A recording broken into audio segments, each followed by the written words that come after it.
Indo British advanced pain clinic నొప్పి మాయం surgery దూరం ఫర్ అపాయింట్మెంట్స్ 9155515563. 13 ఏళ్ళ వయసు నుంచి మీరు పబ్లిక్ లైఫ్లోనే ఉన్నారు కదా. అవును. ఎప్పుడైనా నాకు నా జీవితం కావాలి, నేను హాయిగా ఫ్రీగా ఉండే పరిస్థితులు కావాలి అని అనిపించిందా? నేనే కదా అప్పటికి ఎవరు నేను ఇలా ఉండాలి అని ఎవరు డిజైన్ చేసుకోరు. కరెక్ట్. కాకపోతే ఇందులోకి వచ్చాక మీరు ఆర్థిక పరిస్థితుల వల్ల కూడా చదువుకి ఫుల్ స్టాప్ పెట్టేసి. అవును, అది నిజమే. నాన్నగారు చిన్న సినిమా చేసి భగవంతుడు ఇచ్చిన చక్కటి రూపం మీకు అందరూ చెప్పేవారా మంచి క్యారెక్టర్స్ వస్తాయి మీకు అని? ఆటోమేటిక్గా క్యారెక్టర్స్ వచ్చేవి. కొన్ని క్యారెక్టర్స్కి మనం అన్ఫిట్ కూడా అవుతాం. మనం చాలా బాగున్నామని అంత ఓవర్ కాన్ఫిడెన్స్ పెట్టుకోనక్కర్లేదు. అలా కూడా అయిందా? అవుతాయి. ఉదాహరణకి ఎలాంటి క్యారెక్టర్స్ మీరు చేయలేకపోయారు? కరెక్ట్గా చెప్పాలంటే మాయాబజార్ నాకు సినిమా చూపించారు నాన్నగారు. నాకు చూపించి సావిత్రి గారి క్యారెక్టర్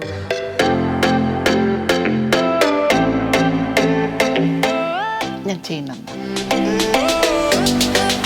ముఖ్యంగా పౌరాణిక నాటకాలు వేయాలంటే ఒక విధమైన భాష మీద చాలా పట్టు ఉండాలి. నేను పౌరాణికం కాదమ్మా అసలు.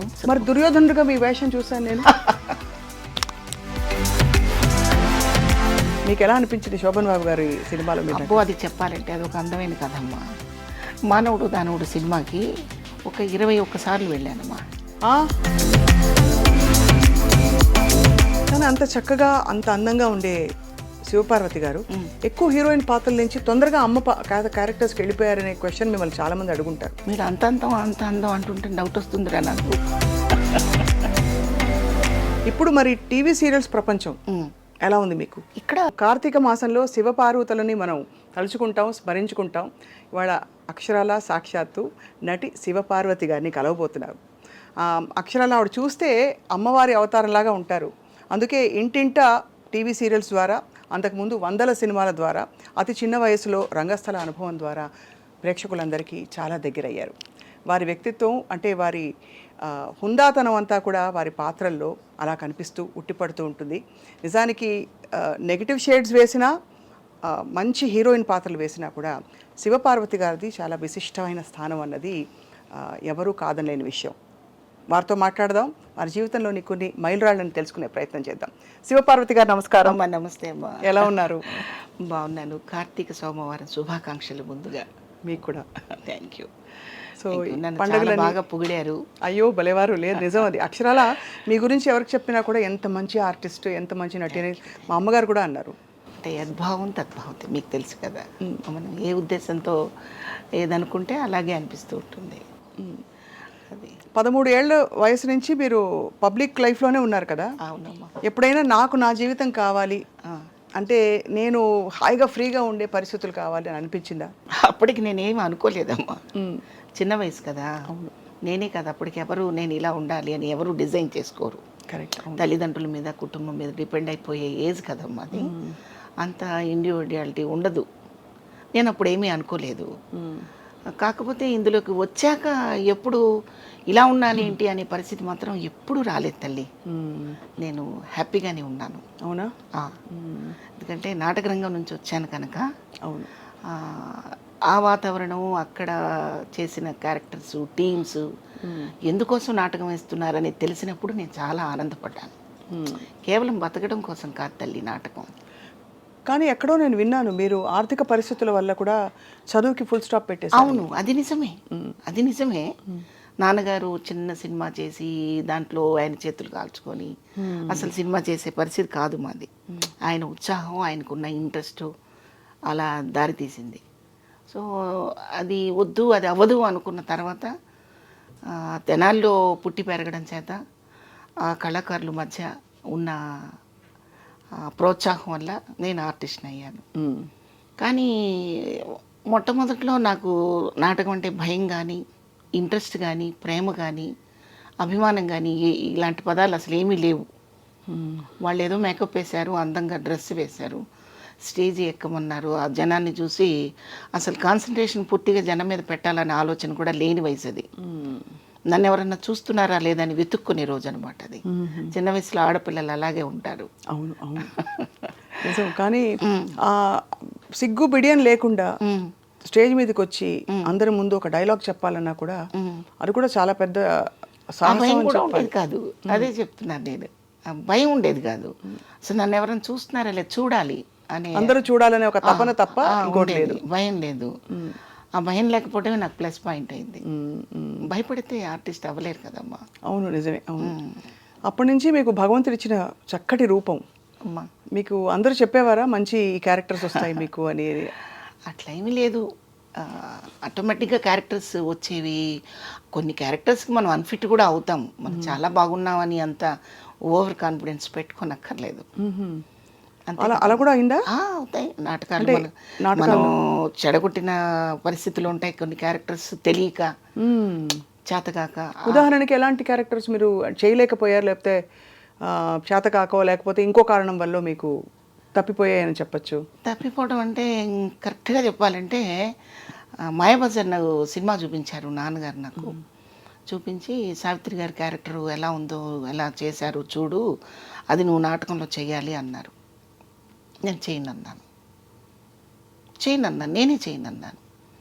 కారణం ఏంటంటే ఆమెలాగా ఇంకొకరు చేయలేరు, ఆమెలాగా ఇంకొకరిని చూడలేరు. ఆ క్యారెక్టర్ అంతే అనమాట.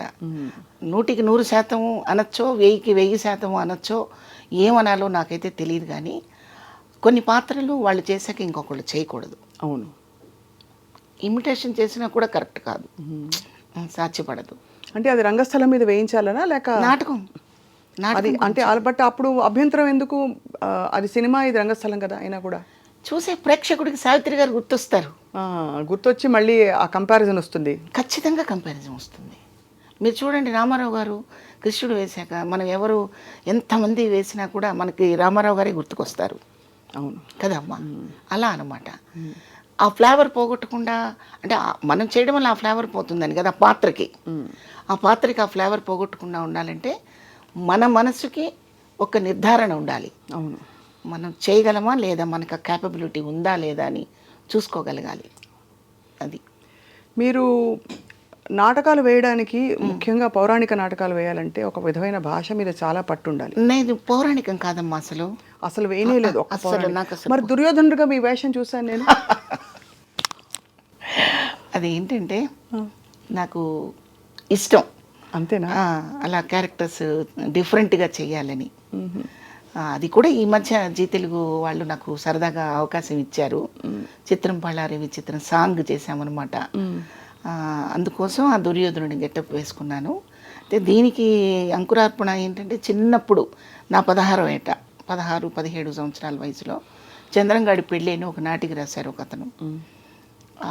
ఆ చంద్రం క్యారెక్టర్ నేను చేశాను అనమాట. వాడు నూనూగు మీసాలతో ఉండి అమ్మాయిల్ని కవ్విస్తూ ఎవరైనా నేనంటే పడిపోవాల్సిందేరా అంటూ కుర్రాళ్ళందరూ కలిసి ఒక సందడి చేసే ఇన్సిడెంట్ నాటిక అనమాట. అది నేను వేశాను. సో అబ్బాయి క్యారెక్టర్ మీరు వేశాను. అబ్బాయి క్యారెక్టర్ వేసి నేనే అబ్బాయిని అనుకొని అమ్మాయి మీద చేయి వేస్తే సిగ్గుపడ్డ పిల్లలు కూడా ఉన్నారు. ఓహో, నిజమైన అబ్బాయి అనుకున్నారు. అంత న్యాచురల్గా నటించారు. చక్కగా ఎంత అందంగా ఉన్నాడని చెప్పి వాళ్ళ దగ్గరకు వచ్చి ఇలా పట్టుకుంటే, నేను ఇలా అంటే కొంటెగా ప్రవర్తిస్తున్నాడు ఆ కుర్రాడని కంప్లైంట్లు అప్పటికప్పుడు అన్నీ జరిగిపోయాయి. కంప్లైంట్లు కూడా వెళ్ళాయి. సో అదొక చిన్న సరదా అనమాట. ఆ సరదాతో అలా జరిగింది. ఆ తర్వాత నేను మగాడిగా పుట్టుంటే ఎంత బాగుండనే ఆలోచన కూడా ఒకసారి వచ్చింది. అంటే ఆ మామూలుగా అమ్మాయిలుగా పుట్టాలని అందరూ కోరుకుంటారు. అందరూ కొంచెం అటెన్షన్ ఎక్కువ అవుతుంది, అవకాశాలు వస్తాయంటారు. కానీ అబ్బాయిగా ఎందుకు అనుకున్నారు మీరు? ఏమన్నా అంటే అప్పుడు అనుకోలేదు. ఈ ఒక 15 ఏళ్ల క్రితం అనుకున్నాను.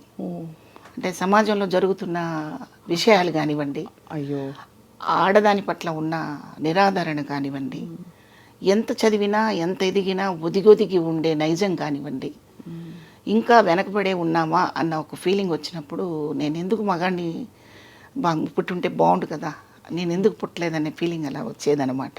మీకు ఎప్పుడైనా వ్యక్తిగతంగా అయ్యాయండి అలాంటి సంఘటనలు? అంటే ఇలా ఇంత తీవ్రమైన భావన రావడానికి, మిమ్మల్ని ఇబ్బంది పెట్టడం, నిరాదరణ ఉంటాయమ్మా. ముఖ్యంగా అసలు మగాళ్ళని అనడం కంటే ఆడదానికి ఆడదే శత్రువు అంటే కరెక్ట్గా ఉంటుందేమో. మనం ఎప్పుడు ఏమనుకుంటాం, పురుషాధిక్యత, దానివల్లనే మనల్ని సరిగా గమనించటం లేదు, దానివల్లనే మనల్ని గుర్తించట్లేదు అనుకుంటాం కదా. దాంతోపాటు ఆడదాని ప్రభావం కూడా మన స్త్రీ జాతి పట్ల చాలా ఉంది, ఇప్పటికీ ఉంది. మనం ఎంత చదువుకున్నా, ఎంత ఎదిగినా, ఎంత ప్రపంచం చాలా చాలా విశాలమైంది అని మనం చెప్పుకున్నా, ఈ హృదయం మాత్రం ఎక్కడ విశాలంగా ఉండటంలో ఆడదానికి. ఒక పక్కన ఆడది ఎదుగుతున్నా, ఒక ఉన్నతమైన స్థితికి వచ్చినా అది సంకుచిత భావంతో చూసే స్థితిలో ఉన్నారు తప్ప అప్రిషియేట్ చేసే స్థితిలో లేరు. అయితే అందరూ అలాగే ఉంటారా అంటే కాదు, ఎక్కువ శాతం ఉన్నారు. అయితే మన ఆడవాళ్ళలో ఐఏఎస్ ఆఫీసర్లు చదివిన వాళ్ళు ఉన్నారు. అవును, మరి పెద్ద పెద్ద పోస్టులు చేసి రాజకీయంగా కానివ్వండి, ఏదైనా కానివ్వండి దూసుకుపోయి ముందుకెళ్ళిన వాళ్ళు, మంచి పేరు తెచ్చుకున్న వాళ్ళు. అందరూ ఆ రంగంలో ఉన్న వాళ్ళందరూ మంచి పేరు తెచ్చుకోరు కదా. మంచిగా గుర్తింపు పొందిన వాళ్ళు ఎంతోమంది ఉన్నారు, మీకు తెలిసే విషయం. అలా చూసుకుంటే సంతోషంగా అనిపిస్తూ ఉంటుంది. ఒక సగటు మనిషిగా, సామాన్య స్త్రీగా చూస్తే బాధ అనిపిస్తూ ఉంటుంది. అంటే జీవితంలో సక్సెస్లు ఫెయిల్యూర్స్ రెండూ ఉంటాయి కదా తల్లి. అయితే ఎవరైనా అలా ఫెయిల్యూర్ అయినప్పుడు చేయూతనిచ్చి, బూస్టప్ ఇచ్చి, మాట వల్ల, వాళ్ళ చర్య వల్ల చేయూతనిచ్చే శాతం ఎప్పుడూ తక్కువగానే ఉంది. అవును, అందుకని అలా అనిపిస్తుంది. అలా అనిపిస్తుంది. కానీ అంటే మీరు ఇబ్బంది పడింది ప్రొఫెషనల్ రైవలరీ వల్ల కాదు, కాదు, వ్యక్తిగతంగా మీ జీవితంలో ఉన్న వ్యక్తిగతంగా మనం సొసైటీలో మన బతుకు మనం బతుకుతున్నా, మన ప్రపంచంలో మనం దాన్ని ఉన్నతంగా బతుకుతున్నా, ఏముందిలే సినిమా వాళ్ళనో, ఏముందిలే టీవీ వాళ్ళనో, ఏముందిలే నాటకాల వాళ్ళనో, ఈ ఈ నానుడి, ఈ మాట ఎక్కడైనా అనిపించుకోకుండా తప్పలేదు. అప్పుడు నాకు అనిపించేది అనమాట, ఇలా కాకుండా అలా ఉండుంటే నేను కూడా ఐఏఎస్ ఆఫీసరో ఇంకేదో అయ్యి ఉంటే ఇలా అన్నారు కదా. అప్పుడు ఆర్టిస్ట్ అవ్వడం వల్ల కదా ఇలా అంటున్నారు, ఆడది అవటం వల్ల కదా ఇలా మాట్లాడతారు అనిపించేదే తప్ప, ఆ తర్వాత నా ఆత్మస్థైర్యంతో నేను వాటన్నిటిని బయటికి నెట్టగలిగాను. కానీ మీ సినిమా ప్రయాణం చూస్తే మామూలు ప్రయాణం కాదండి. మీకు 200 పైగా సినిమాలు, అండ్ అలాగే టీవీ సీరియల్స్, ఇంకా ఒకటి కాదు, రంగస్థల అనుభవం అంతకుముందు, పెద్ద పెద్ద దిగ్గజాలతో నటించే అవకాశం, ఇవన్నీ పెట్టుకుని కూడా మీకు కూడా ఇబ్బందులు అయ్యాయంటే అర్థం కాదు చాలా మందికి. ఇబ్బందులు అంటే అమ్మా, నేను అనేది పరిశ్రమ వల్ల కాదు, టోటల్గా మనం ఒక సొసైటీలో ఉంటాం కదమ్మా, ఎక్కడో ఒక చోట నివాసం ఉండాలా? అవును, ఉంటాం కదా. అవును, అక్కడ అది తెనాలి కావచ్చు, గుంటూరు కావచ్చు, హైదరాబాద్ కావచ్చు, ఇంకేదైనా కావచ్చు, హైదరాబాద్లో ఏదే ఒక ప్లేస్ కావచ్చు. ఒక మనిషి ఎదుగుదలని చూసి అప్రిషియేట్ చేసేదానికంటే క్రిటిసైజ్ చేసేవాళ్ళు ఆడవాళ్ళలో ఎక్కువ శాతం ఉన్నారు. కరెక్ట్, ఇది వద్దు అంటాను నేను. నాట్ ఓన్లీ ఆర్టిస్ట్ గురించి కాదు నేను చెప్తున్నది, అందరి ఒక ఫ్యామిలీలో ఏదైనా వాళ్ళ ఫ్యామిలీలో ఏమైనా డిస్ప్యూట్స్ రావచ్చు, డైవర్స్ తీసుకోవచ్చు, కావాలని ఆ భర్తతో దూరంగా ఉండే పరిస్థితులు రావచ్చు, ఉండాల్సిన పరిస్థితులు. నిజంగా సమస్య తెలుసుకొని ప్రోత్సహించకుండా ఆ భర్తని వద్దనుకున్నా, లేదా కొన్ని సమస్యల వల్ల పిల్లల్ని తన కష్టంతో బతికించుకుంటున్నా కూడా చిన్న చూపు చూసే పరిస్థితులు మనం ఎక్కువ చూస్తున్నాం. అవును, అది నేను మాట్లాడుతున్నాను. అది కరెక్టే. చాలా అది మీరు మదన పడి ఉంటారు, ఇబ్బంది పడి ఉంటారు చాలా విధాల. కానీ ఓవరాల్గా శివపార్వతి గారు, అమ్మా, మీ ప్రయాణం మీకు సంతృప్తినిచ్చిందా? సంతృప్తిగానే ఉందమ్మా, హ్యాపీగా ఉందా? ఎందుకంటే చిన్నప్పటి నుంచి నా మనస్తత్వం ఏంటంటే, మనం నడిచి వెళుతున్నప్పుడు రోడ్డంతా సాఫీగా ఎప్పుడు ఉండదు. ఒక్కోసారి ఏవో తగులుతుంటాయి కాళ్ళకి, వాటిని నెట్టేసి వెళ్ళిపోవాలి. కానీ దాని గురించి పెద్ద భూతద్దంలో చూపించి అలవాటు లేదు నాకు. ఎవరు మీకు అండాదండ? అంటే మీరు సినిమా పరిశ్రమలోకి వచ్చాక, ఇది కొత్త పరిశ్రమ, ఇక్కడ ఎంత నాన్నగారికి ఒక సినిమా తీసిన అనుభవం ఉన్నా కూడా మీకు ఎవరు వెన్నంటే ఎవరు ఉండేవారు? మీతో కూడా ఎవరు ఉండేవారు? నాతో కూడా ఉన్నది మా అమ్మ, మా నాన్నగారే. బట్ సినిమా ఇండస్ట్రీకి వచ్చాక సంపూర్ణంగా పరుచూరి బ్రదర్స్. అవును, అది వాళ్ళు మిమ్మల్ని చూసి గుర్తించారు. సంపూర్ణంగా పరుచూరి బ్రదర్స్ వాళ్ళు నాకు తండ్రి అనుకుంటే తండ్రి, అన్న అనుకుంటే అన్న, గురువు అనుకుంటే గురువు. సంపూర్ణంగా వాళ్ళ అండదండలు, వాళ్ళ ప్రోత్సాహం అన్నీ ఉన్నాయి నాకు. ఎంటైర్ ఫ్యామిలీ వాళ్ళిద్దరు ఒకటే అని కూడా నేను చెప్పలేను. బుజ్జమ్మ గారు కానివ్వండి, పరుచూరి గోపాలకృష్ణ గారి మిస్సెస్ బుజ్జమ్మ గారు కానివ్వండి, వెంకటేశ్వరరావు గారి ఫ్యామిలీ కానివ్వండి, వాళ్ళ పిల్లలు అందరూ కూడా ఆర్టిస్టుతో పాటు నా వ్యక్తిత్వాన్ని కూడా గౌరవించగలిగిన పరిస్థితి నేను ఏర్పరచుకున్నాను. సో వాళ్ళ ప్రోత్సాహం ఎప్పుడూ ఉంది. ఇక ఇండస్ట్రీకి వచ్చాక నాకు వేషం ఇచ్చిన ప్రతి డైరెక్టరు, ప్రొడ్యూసరు కూడా నన్ను ప్రోత్సహించారనే చెప్పాలి కదమ్మా. అవును, నిజమే కదా. ఎందుకంటే నేను ఫస్ట్ టైం యాక్ట్ చేస్తున్నప్పుడు వాళ్ళ దగ్గర నా వైఖరి తెలియదు, నేను ఎంత బాగా చేస్తానో ఎంత బాగా చెడగొడతానో రెండూ తెలియదు. ఒక కాన్ఫిడెన్స్తో క్యారెక్టర్ ఇచ్చినప్పుడు అది ఎంకరేజ్ చేసినట్టే కదా. అది ఎర్రమల్లెలే ఫస్ట్ కదా మ్యామ్ మీది? ఎర్రమల్లెలు ఎర్రమల్లెలే. ఎర్రమల్లెలే ఫస్ట్ అవుతుంది. దాని తర్వాత సప్తపరి సప్తపరి చేశారు. అది చిన్న వేషాలు అందులో, అంటే 2 సీన్లు 3 సీన్లు ఉండే వేషాలు. కానీ మీకు మంచి గుర్తింపు వచ్చింది మాత్రం శోభన్ బాబు గారితో కలిసి సర్పయాగం సినిమా. అప్పటికి పరశుర బ్రదర్స్ వాళ్ళు పరిచయం చేయబట్టే కదా మీరు అసలు వాళ్ళు పరిచయం చేయకపోతే నేను లేనమ్మా. అసలు నేను లేను, నేను ఎవరో తెలీదు. ఇప్పుడు మీరు చెప్పే ఎర్రమల్లెలు సప్తపది కూడా నేను తెనాల్లో ఉండి నా నాటకాలు నేను వేసుకుంటూ నా బిజీలో నేను ఉండి మధ్యలో ఎప్పుడో ఒక 6 నెలలకు 1 సంవత్సరానికో వాళ్ళు పిలిస్తే ఒక వేషం వేసి రావడమే తప్ప ఫుల్ కాన్సన్ట్రేషన్ దీని మీద పెట్టింది లేదు. నేనంటూ హైదరాబాదు వచ్చి ఇక్కడే నివాసం ఉండి ఇక్కడ క్యారెక్టర్స్ చేస్తూ ఉండటం కోసం వచ్చిన అవకాశం ఇచ్చింది మాత్రం పరచూరి బ్రదర్స్. అప్పట్లో మీకు ఇంట్లో కానీ ఎక్స్టెండెడ్ పెద్ద కుటుంబాలు ఉన్నప్పుడు పెద్దలు చాలామంది ఉంటారు, పిన్నులు అత్తలు వాళ్ళందరూ ఎప్పుడు ఆపలేదా మిమ్మల్ని సినిమా ఇండస్ట్రీకి ఎందుకు మనకి అవసరం లేదు?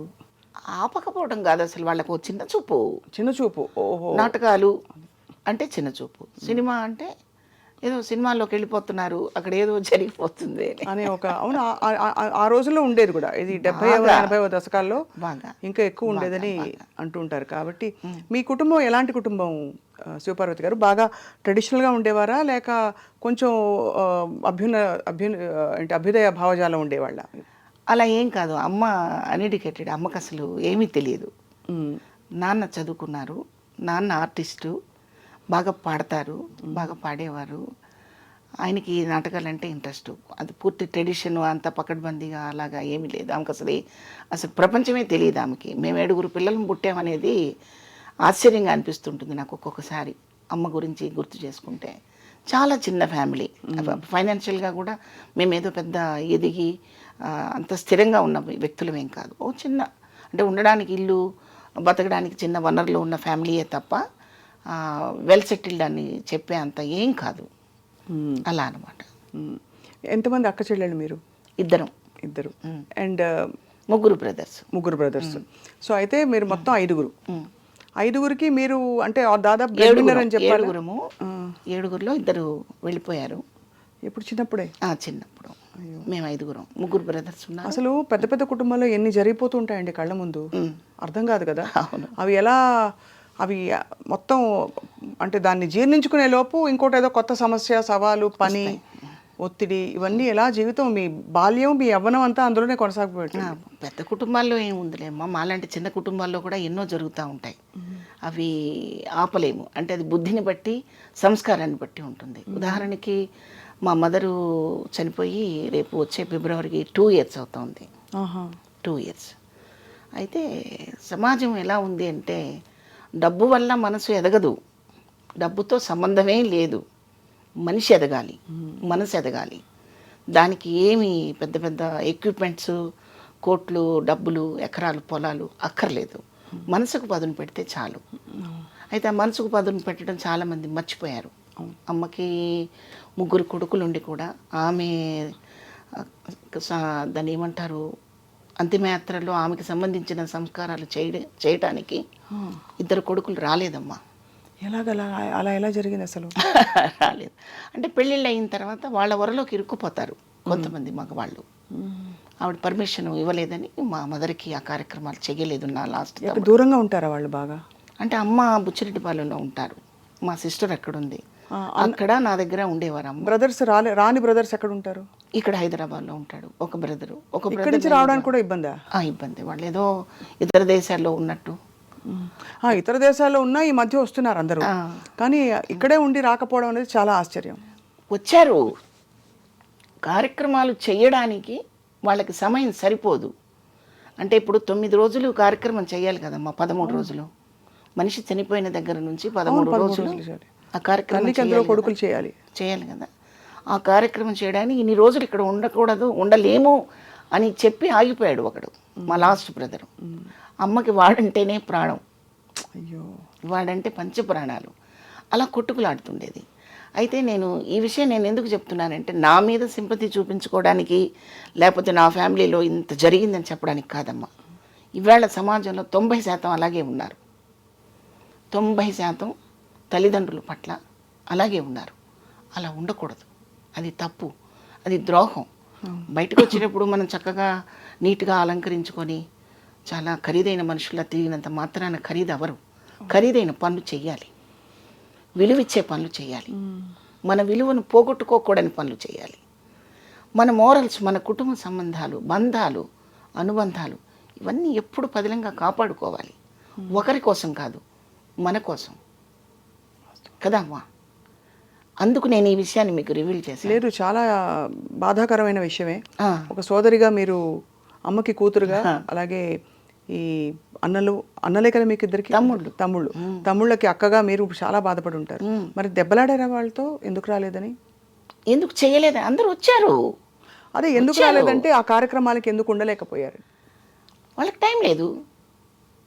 ఇప్పుడైతే గబగబా చేసేసి వెళ్ళిపోతాం, కానీ ఓ 13 రోజులు ఇక్కడే కూర్చోవాలంటే కుదరదు. వాళ్ళ ఆవిడ పర్మిషన్ ఇవ్వాలి, వాడి మనసుకు ఒప్పుకోవాలి, వాడికి టైం కుదరాలి, అలా అన్నమాట. పాపం లాస్ట్ మినిట్ వరకు అమ్మ వాడి కోసం అలమటించింది, అది నాకు తెలుసు. ఇంకా నేనైతే ఇంకొక 5 నిమిషాల్లో మరి ఇది ఎవరితో చేయించాలి? పెద్ద కొడుకు చేయటం లేదు, చిన్న కొడుకు చేయట్లేదు, మధ్యలో ఇంకో తమ్ముడు ఉన్నాడు, రెండో తమ్ముడు, మా తమ్ముడు. వాడు కూడా కాదు అంటే వాడు ఒంగోలులో ఉంటాడు. మా బంధువులందరూ 200 మంది ఫ్యామిలీస్ ఒంగోలులో ఉన్నారు. ఒకవేళ వాడు కూడా కొంచెం కొద్దిగా అడుగు వెనక్కి వేస్తే హైదరాబాద్ తెచ్చుకొని జమున గారి కూతురులాగా నేను కూడా మా అమ్మకు అలా చేద్దాం అనుకున్నాను. అయితే అవకాశం నాకు ఇవ్వకుండా వాడు చేసేసుకున్నాడు. అదొకటి సంతోషం. అలా అనమాట. చాలా భారాన్ని మీరు చిన్నప్పటి నుంచి ఇలా చాలా విషయాలు మింగేసి ఉంటారు ఎక్కడికక్కడ మీరు. తప్పదమ్మా, జీవితంలో ఎప్పుడు వడ్డించిన విస్తరి కాదు జీవితం. విస్తరి సరిగా వేసుకోవాలి, దాంట్లో వడ్డించుకోవాల్సిన వస్తువులు కూడా జాగ్రత్తగా వడ్డించుకోవాలి. అన్నీ కలిపి కొప్పేసాం అనుకోండి, మనకు ఆకలి వేయదు. జీవితం కూడా అంతే కదా తల్లి. అవును. అట్లాగే నేను చెప్పేది నా కష్టం గురించి నేను చెప్పట్లేదు సుమా. జనం బయట అంతా ఎలా ఉన్నారంటే 90% ఇదే పరిస్థితుల్లో ఇదే పంధాలో నడుస్తున్నారు. తల్లిదండ్రులు చనిపోయే పరిస్థితి తీసుకొచ్చేది వాళ్ళే, చనిపోయిన తర్వాత దుర్మార్గంగా చూసేది కూడా వాళ్ళే. అవును. అలా చేయొద్దని 2 చేతులెత్తి దండం పెట్టి మరీ చెప్తున్నాను. మనిషి జన్మకి సార్థకత మన ధర్మాలు మనం పాటించినప్పుడే. అవును. అవి పాటించకపోతే మనిషి అని చెప్పడానికి అర్హత ఎవరికీ ఉండదు. అందుకు నేను చెప్తున్నాను. ఎందుకంటే నేను కూడా ఒక అమ్మని, నానమ్మని. వేషాలు కూడా అన్నీ అమ్మ వేషాలు, నానమ్మ వేషాలు. ఒక తల్లి ఆర్ద్రత, ఒక తల్లి హృదయం పర్సనల్గా చవి చూసిన దాన్ని, పాత్రల ద్వారా మరింత వైడ్గా చూసిన దాన్ని. అందుకని చెప్తున్నాను, ఎవరైనా నా మాట, ఎవరైనా ఒక్క మాటైనా అలా మనసుకు తాకితే నేను చాలా సంతోషపడతాను. చాలా గొప్ప మాట, అవసరమైన మాట చెప్పారు. అవునమ్మా. శివపార్వతి గారు, అయితే మీరు ఇండస్ట్రీకి వచ్చిన కొత్తల్లో ఇంకా వరుసగా మీకు వర్క్ ఉండేదా? ఆ టైంలో షూటింగ్లకి మీ వెంట ఎవరు ఉండేవారని? అంటే అమ్మ కానీ నాన్నగారు కానీ వచ్చే పరిస్థితుల్లో ఉన్నారా? నేను ఇండస్ట్రీకి వచ్చేప్పటికే నాన్నగారు లేరు.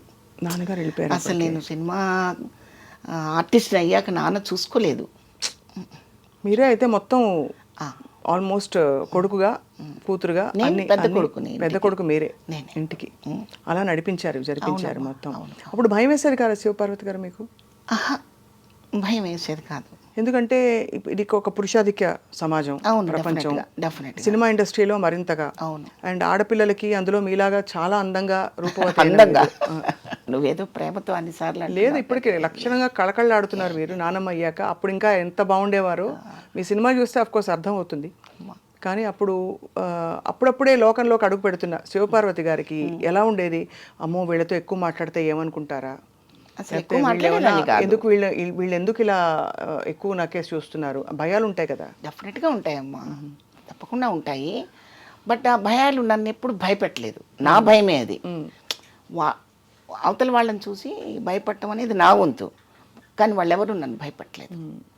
వాళ్ళకి తెలుసమ్మా ఎవరి దగ్గర ఎలా ఉండాలో అని తెలిస్తేనే వాళ్ళంత పెద్ద పెద్ద ప్రొడ్యూసర్స్ అయ్యారు, లెజెండ్స్ అయ్యారు. అవును.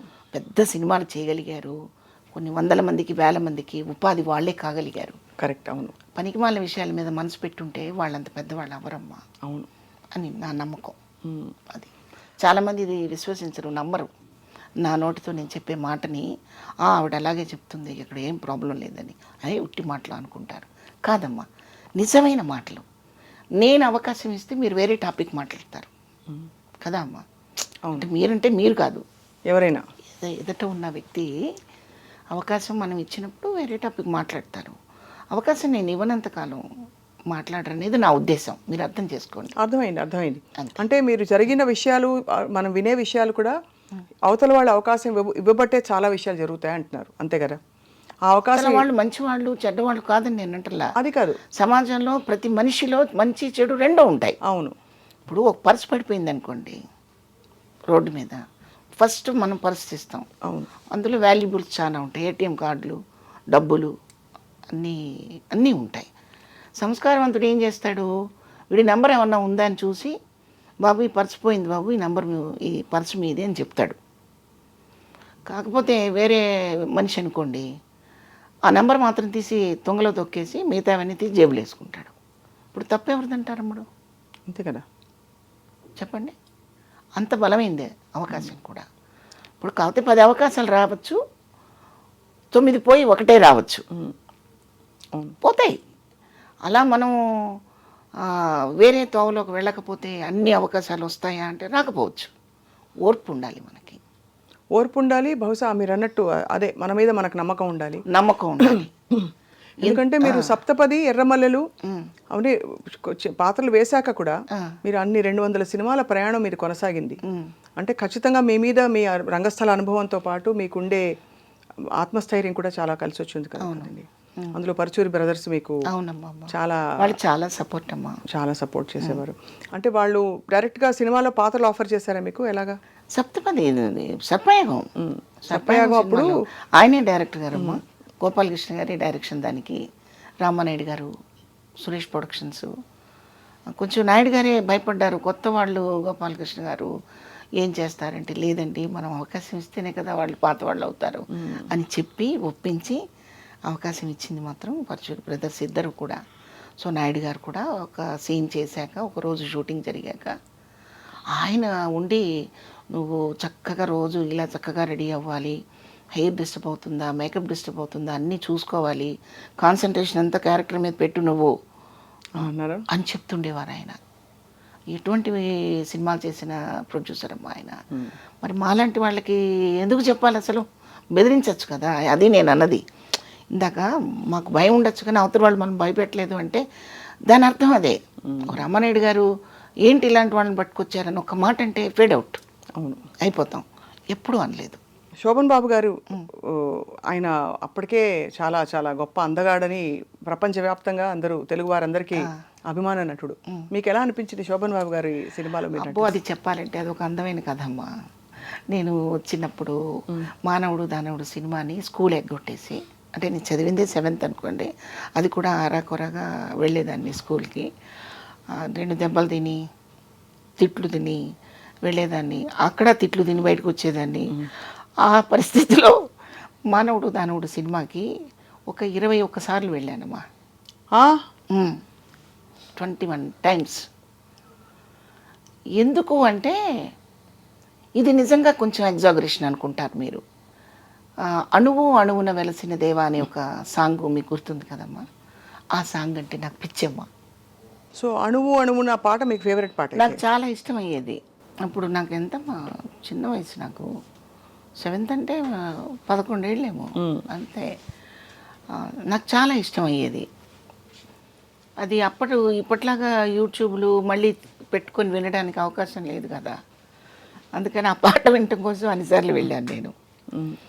తర్వాత శోభన్ బాబు గారిని ఒకసారి ఎప్పుడైనా చూడటం అవుతుందా లేదా అని నాటకాల్లోకి వచ్చాక, నాటకాలు వేస్తున్నప్పుడు అనిపించింది ఒకసారి, ఎలా మనకెలా కుదురుతుంది శోభన్ బాబు గారిని చూడటం, అవన్నీ పిచ్చి కళలు, అట్లాంటి కళలు కనకూడదు అని తిడుతుండేవారు నా ఫ్రెండ్స్.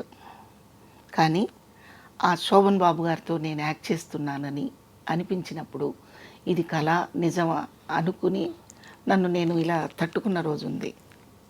బా నిజంగా అమ్మ, మీరు చెప్పండి అది ఎంత థ్రిల్లింగ్గా ఉంటుంది అమ్మో, అసలు వినడానికే అసలు ఒకలాగా ఒక డ్రీమ్లా ఉంది కదా. Fairy tale. Yes yes. Ticket మా అమ్మ ఇచ్చిన డబ్బులు టికెట్ సరిపోక 75 పైసలమ్మ అప్పుడు టికెట్. 75, ఒక్కోసారి 5 అన్నా తగ్గేది, 10 రూపాయలు 10 పైసలన్నా తగ్గేది. వాడికి ఏవో కబుర్లు చెప్పి రోజు వస్తున్నాను కదా రేపు ఇస్తాను 10 రూపాయలు 10 పైసలు అని చెప్పి టికెట్ తీసుకుంటే వాడు జాలిగా చూసి టికెట్ చేతిలో పెట్టేవాడు. రాను రాను వాడు టికెట్ లేకుండా పంపించే స్థితికి వచ్చాడు. మీ అభిమానం తట్టుకోలేక టికెట్ లేకుండా ఏంటి పిచ్చి అని అలా అసలు పోను వెళ్ళి కూర్చోని పంపించేవాడు. ఆ చేతిలో 4 వేరుశెనక్కాయలు నువ్వుండ్లో పెట్టుకొని అది చూస్తూ ఆ సాంగ్ వచ్చేటప్పుడు మాత్రం ఈ లంగాకి ఈ తడంతా తుడిచేసుకొని అక్కడ జరుగుతుంటే ఇలా కళ్ళొత్తుకొని ఏడ్చేదాన్ని. ఆ ఫీల్ ఏంటో తెలిసేది కాదు. అలాంటి నేను శోభన్ బాబు గారిని ఇలా ఇంత డిస్టెన్స్లో చూసినప్పుడు ఆయనతో పాటు నేను యాక్ట్ చేస్తున్నప్పుడు ఎలా ఉంటుందమ్మా చెప్పండి. థ్రిల్లింగ్ థ్రిల్లింగ్ థ్రిల్లింగ్ అలా అనమాట. సో ఫస్ట్ డైలాగ్ ఏంటి మీరు శోభన్ బాబు గారితో? ఫస్ట్ డైలాగు ఇక్కడ ఈ చెస్ట్ హాస్పిటల్ ఉంది కదమ్మా ఈఎస్ఐ దగ్గర, ఆ హాస్పిటల్లో ఆ షార్ట్ పెట్టడం కూడా నా టైంకి అది బ్యాడ్ అనుకోవాలో గుడ్ అనుకోవాలో నాకు తెలియదు. చక్కగా ఇలా కెమెరా స్టాండ్ చేసి పెట్టి చెప్పిన కాదు.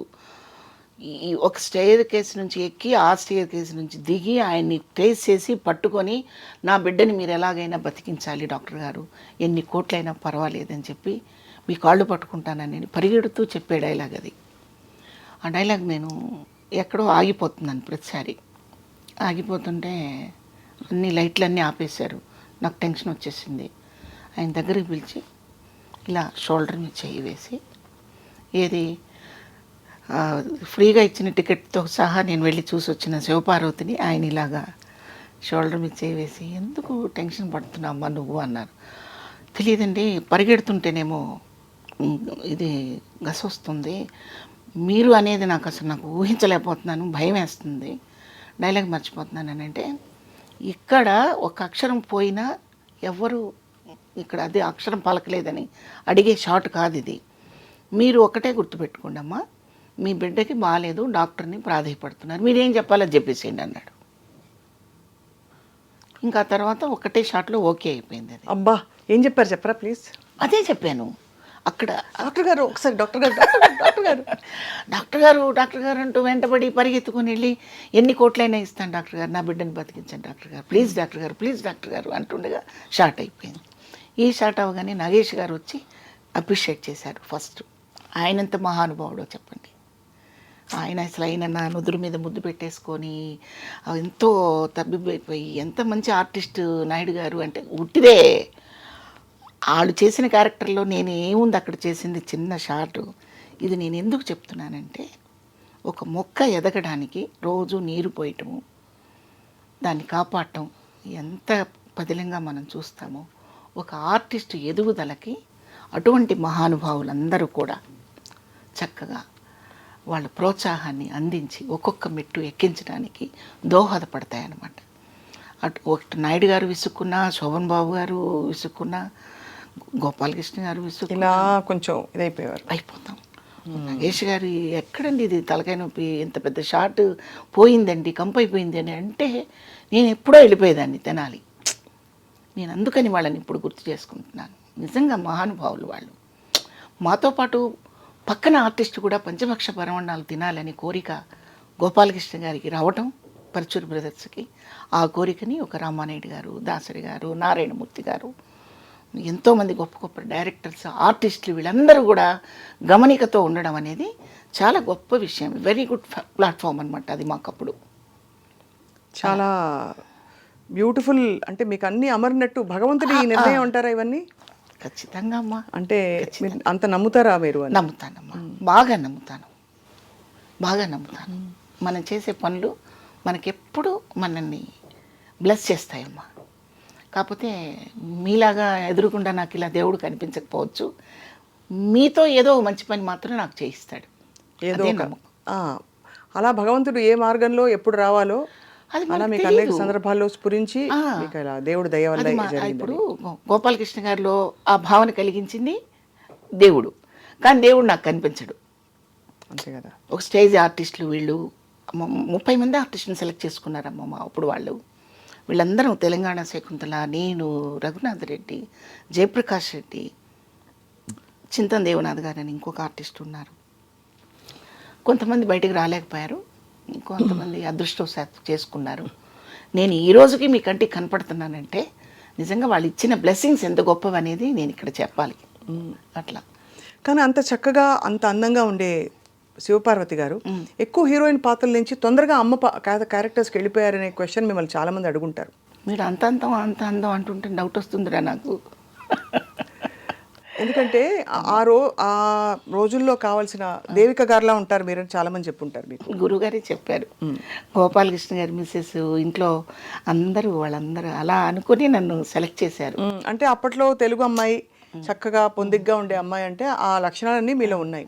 ఎందువల్ల అమ్మ క్యారెక్టర్స్కి వెళ్ళిపోయారు తర్వాత? క్యారెక్టర్స్ రోల్స్ ఎందుకు వచ్చాయి మీకు హీరోయిన్ క్యారెక్టర్స్ తర్వాత? ఆ రోల్స్ అంటే నాకు పర్చుల గోపాలకృష్ణ గారు నాకు ఫస్ట్ డేనే నాకు బ్రెయిన్ వాష్ చేశారు. నువ్వు ఇష్టంగా చేస్తున్నావు ఈ క్యారెక్టర్ అని ఓ రోజు కోపడ్డారు.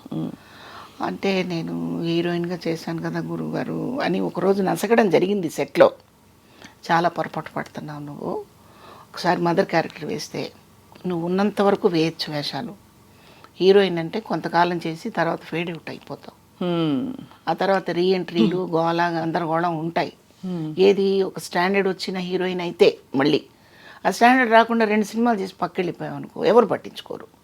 కాబట్టి ఈ రూట్ బెటర్ అని చెప్పారు. ఇది బెటరు, నువ్వు చక్కగా వేయి. నీకు ఇప్పుడు 29-30 సంవత్సరాలు, అంటే ఇప్పుడు ఈ పరిస్థితికి నేను వచ్చి 30 years అయిపోతుందమ్మా.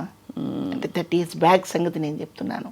సో నీకు ఎంతో స్పాన్ ఉంది, చక్కగా చేసుకోవచ్చు అని చెప్పినప్పుడు నాకు నిజమే అనిపించింది. నేను ఆ నాటిక పరచూరి రఘుబాబు స్మారక కళా పరిషత్కి నేను అప్లై చేసిన నాటికి కూడా ఒక retired school master wife character ఇది నా క్యారెక్టరు. పిల్లలు మోసం చేసి తల్లిదండ్రుల్ని చీట్ చేసిన పాత్రలు మావి నేను చేసిన నాటికలో. సో ఆ క్యారెక్టర్ కోసం తల్లి ఇలా ఉండాలి, ఈ చీర కట్టుకోవాలి, ఇట్లాగే నడవాలి, ఇంతే మాట్లాడాలి, ఇంతే సౌండ్లో మాట్లాడాలి అని గిరిగీసుకొని ఆ క్యారెక్టర్ని తయారు చేసుకోవడం జరిగిందనమాట. సో ఆ క్యారెక్టర్ ఆయనకు బాగా నచ్చింది గోపాలకృష్ణ గారికి. సో అలా రూట్ పడింది. అదృష్టవశాత్తు నా క్యారెక్టర్లు కూడా అవే వచ్చాయి. కాకపోతే విలను కాంట్రాస్ట్ క్యారెక్టర్స్ అవి కూడా నేను చేశాను. అది కూడా లక్కే. మీకు బాగా పేరు తెచ్చిన క్యారెక్టర్ ఏది అని అంటే మీ దృష్టిలో ఏదండి? పేరు తెచ్చిన క్యారెక్టర్ అంటే చాలా ఉన్నాయమ్మా, ఒక్కటే అని చెప్పలేను నేను. నెగిటివ్ షేడ్ క్యారెక్టర్స్ బాగా మీకు మంచి పేరు వచ్చాయి కదా? సింహసింహంలో క్యారెక్టర్ చాలా బాగా వచ్చింది. నాకు ఇష్టమైతే పాజిటివ్గా ఉండే క్యారెక్టర్స్. ఆహ్వానంలో మంచి క్యారెక్టర్ ఉందమ్మా, ఎస్వి కృష్ణారెడ్డి గారి పిక్చర్ అది. ఆయన సినిమాలు చాలా గొప్పగా ఉంటాయి. చాలా చాలా. ఆహ్వానంలో ఒక సీన్ ఉంటుందమ్మా, కోడల్ని వెనకేసుకొచ్చి కొడుకుని తిడుతుందనమాట. నువ్వు ఇటువంటి దుర్మార్గుడు అనుకుంటే నా చనుబాలు తాగేటప్పుడే నువ్వు నా మంగళసూత్రంతో ఆడుకుంటూ నా చనుబాలు తాగేవాడివిరా, నువ్వు ఇలాంటి వాడు అనుకుంటే అదే తాళితో నీకు గొంతుకు వేసి చంపేసేదాన్ని అని రాశారు దివాకర్ గారు. ఎంత గొప్ప డైలాగు అసలు అది. తల్లి కొడుకుని అలా అండం, కోడల్ని వెనకేసుకొస్తూ ఎక్కడ చూస్తామండి అలాంటి చెప్పండి. ఇప్పుడు ఎక్కడ చూస్తున్నాం? ఇందాక నేను మీకు అదే చెప్పింది, అత్తలవగానే వేరేగా అయిపోతారు వాళ్ళు వాళ్ళు వాళ్ళు కూడా ఒక తల్లి అన్న విషయం మర్చిపోతారు. ఈ స్టేజ్ ఒక స్టేజ్ దాటగానే వాళ్ళ పాత్రని మర్చిపోతున్నారు. అది చేయకూడదు ఆడది ఎప్పుడు. అవును, కరెక్ట్. ఏ స్టేజ్లోనైనా అంటే భార్య, తల్లి, అత్త, కోడలు, కూతురు ఇవన్నీ మనం అనుభవించే పాత్రలే కదా.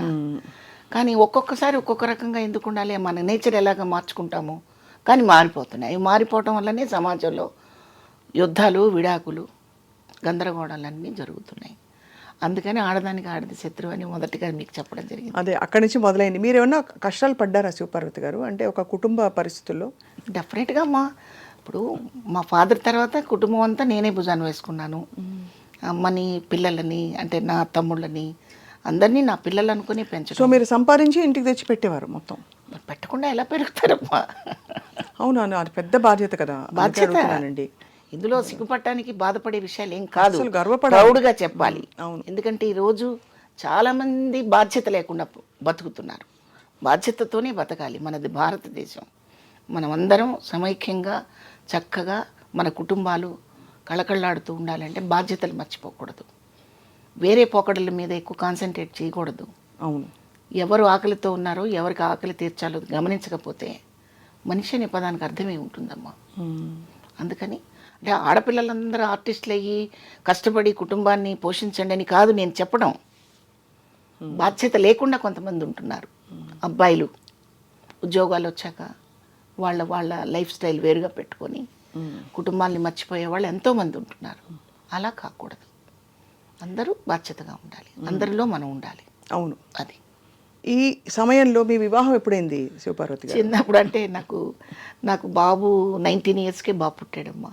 చాలా ఎర్లీగా మ్యారేజ్ అయిపోయింది. ఆయన కూడా ఆర్టిస్టే, గుంటూరు. అవును. మీ ఇద్దరు పెళ్ళి ఇంట్లో ఒప్పుకోలేదు కదా? ఒప్పుకోలేదు. ఇంకా ఒప్పుకోరా? ఇప్పుడు అయిపోయాం కదా, ముసలాళ్ళం అయిపోయాము. నాకు కొడుకు మనవడు. ఎందువల్ల ఆయన ఆర్టిస్ట్ అయినా కూడా మీరు ఆర్టిస్ట్, హాయిగా ఉంటారు ఇద్దరు, ఇష్టపడి చేసుకున్న పెళ్ళిని ఎందుకు ఎవరు ఒప్పుకోలేదు? మొట్టమొదటి నుంచి ఆర్టిస్ట్ అంటే ఒక చులకన భావన మా సమాజానికి. ఆర్టిస్ట్ అంటే ముఖ్యంగా నాటకాల వాళ్ళంటే ఇంకా చులకన భావన. అంటే ఒక స్టాండర్డ్ లేదు వీళ్ళకి, చదువు ఉండదు, సరైన ఫ్యామిలీ ఉండదని ఒక అపోహ. కానీ కాదు. ఇప్పుడు బుర్రా సుబ్రహ్మణ్య శాస్త్రి గారు ఉన్నారమ్మా, తెనాలి సాయిమాధవ్ గారు నాన్నగారు, మీకు తెలుసు.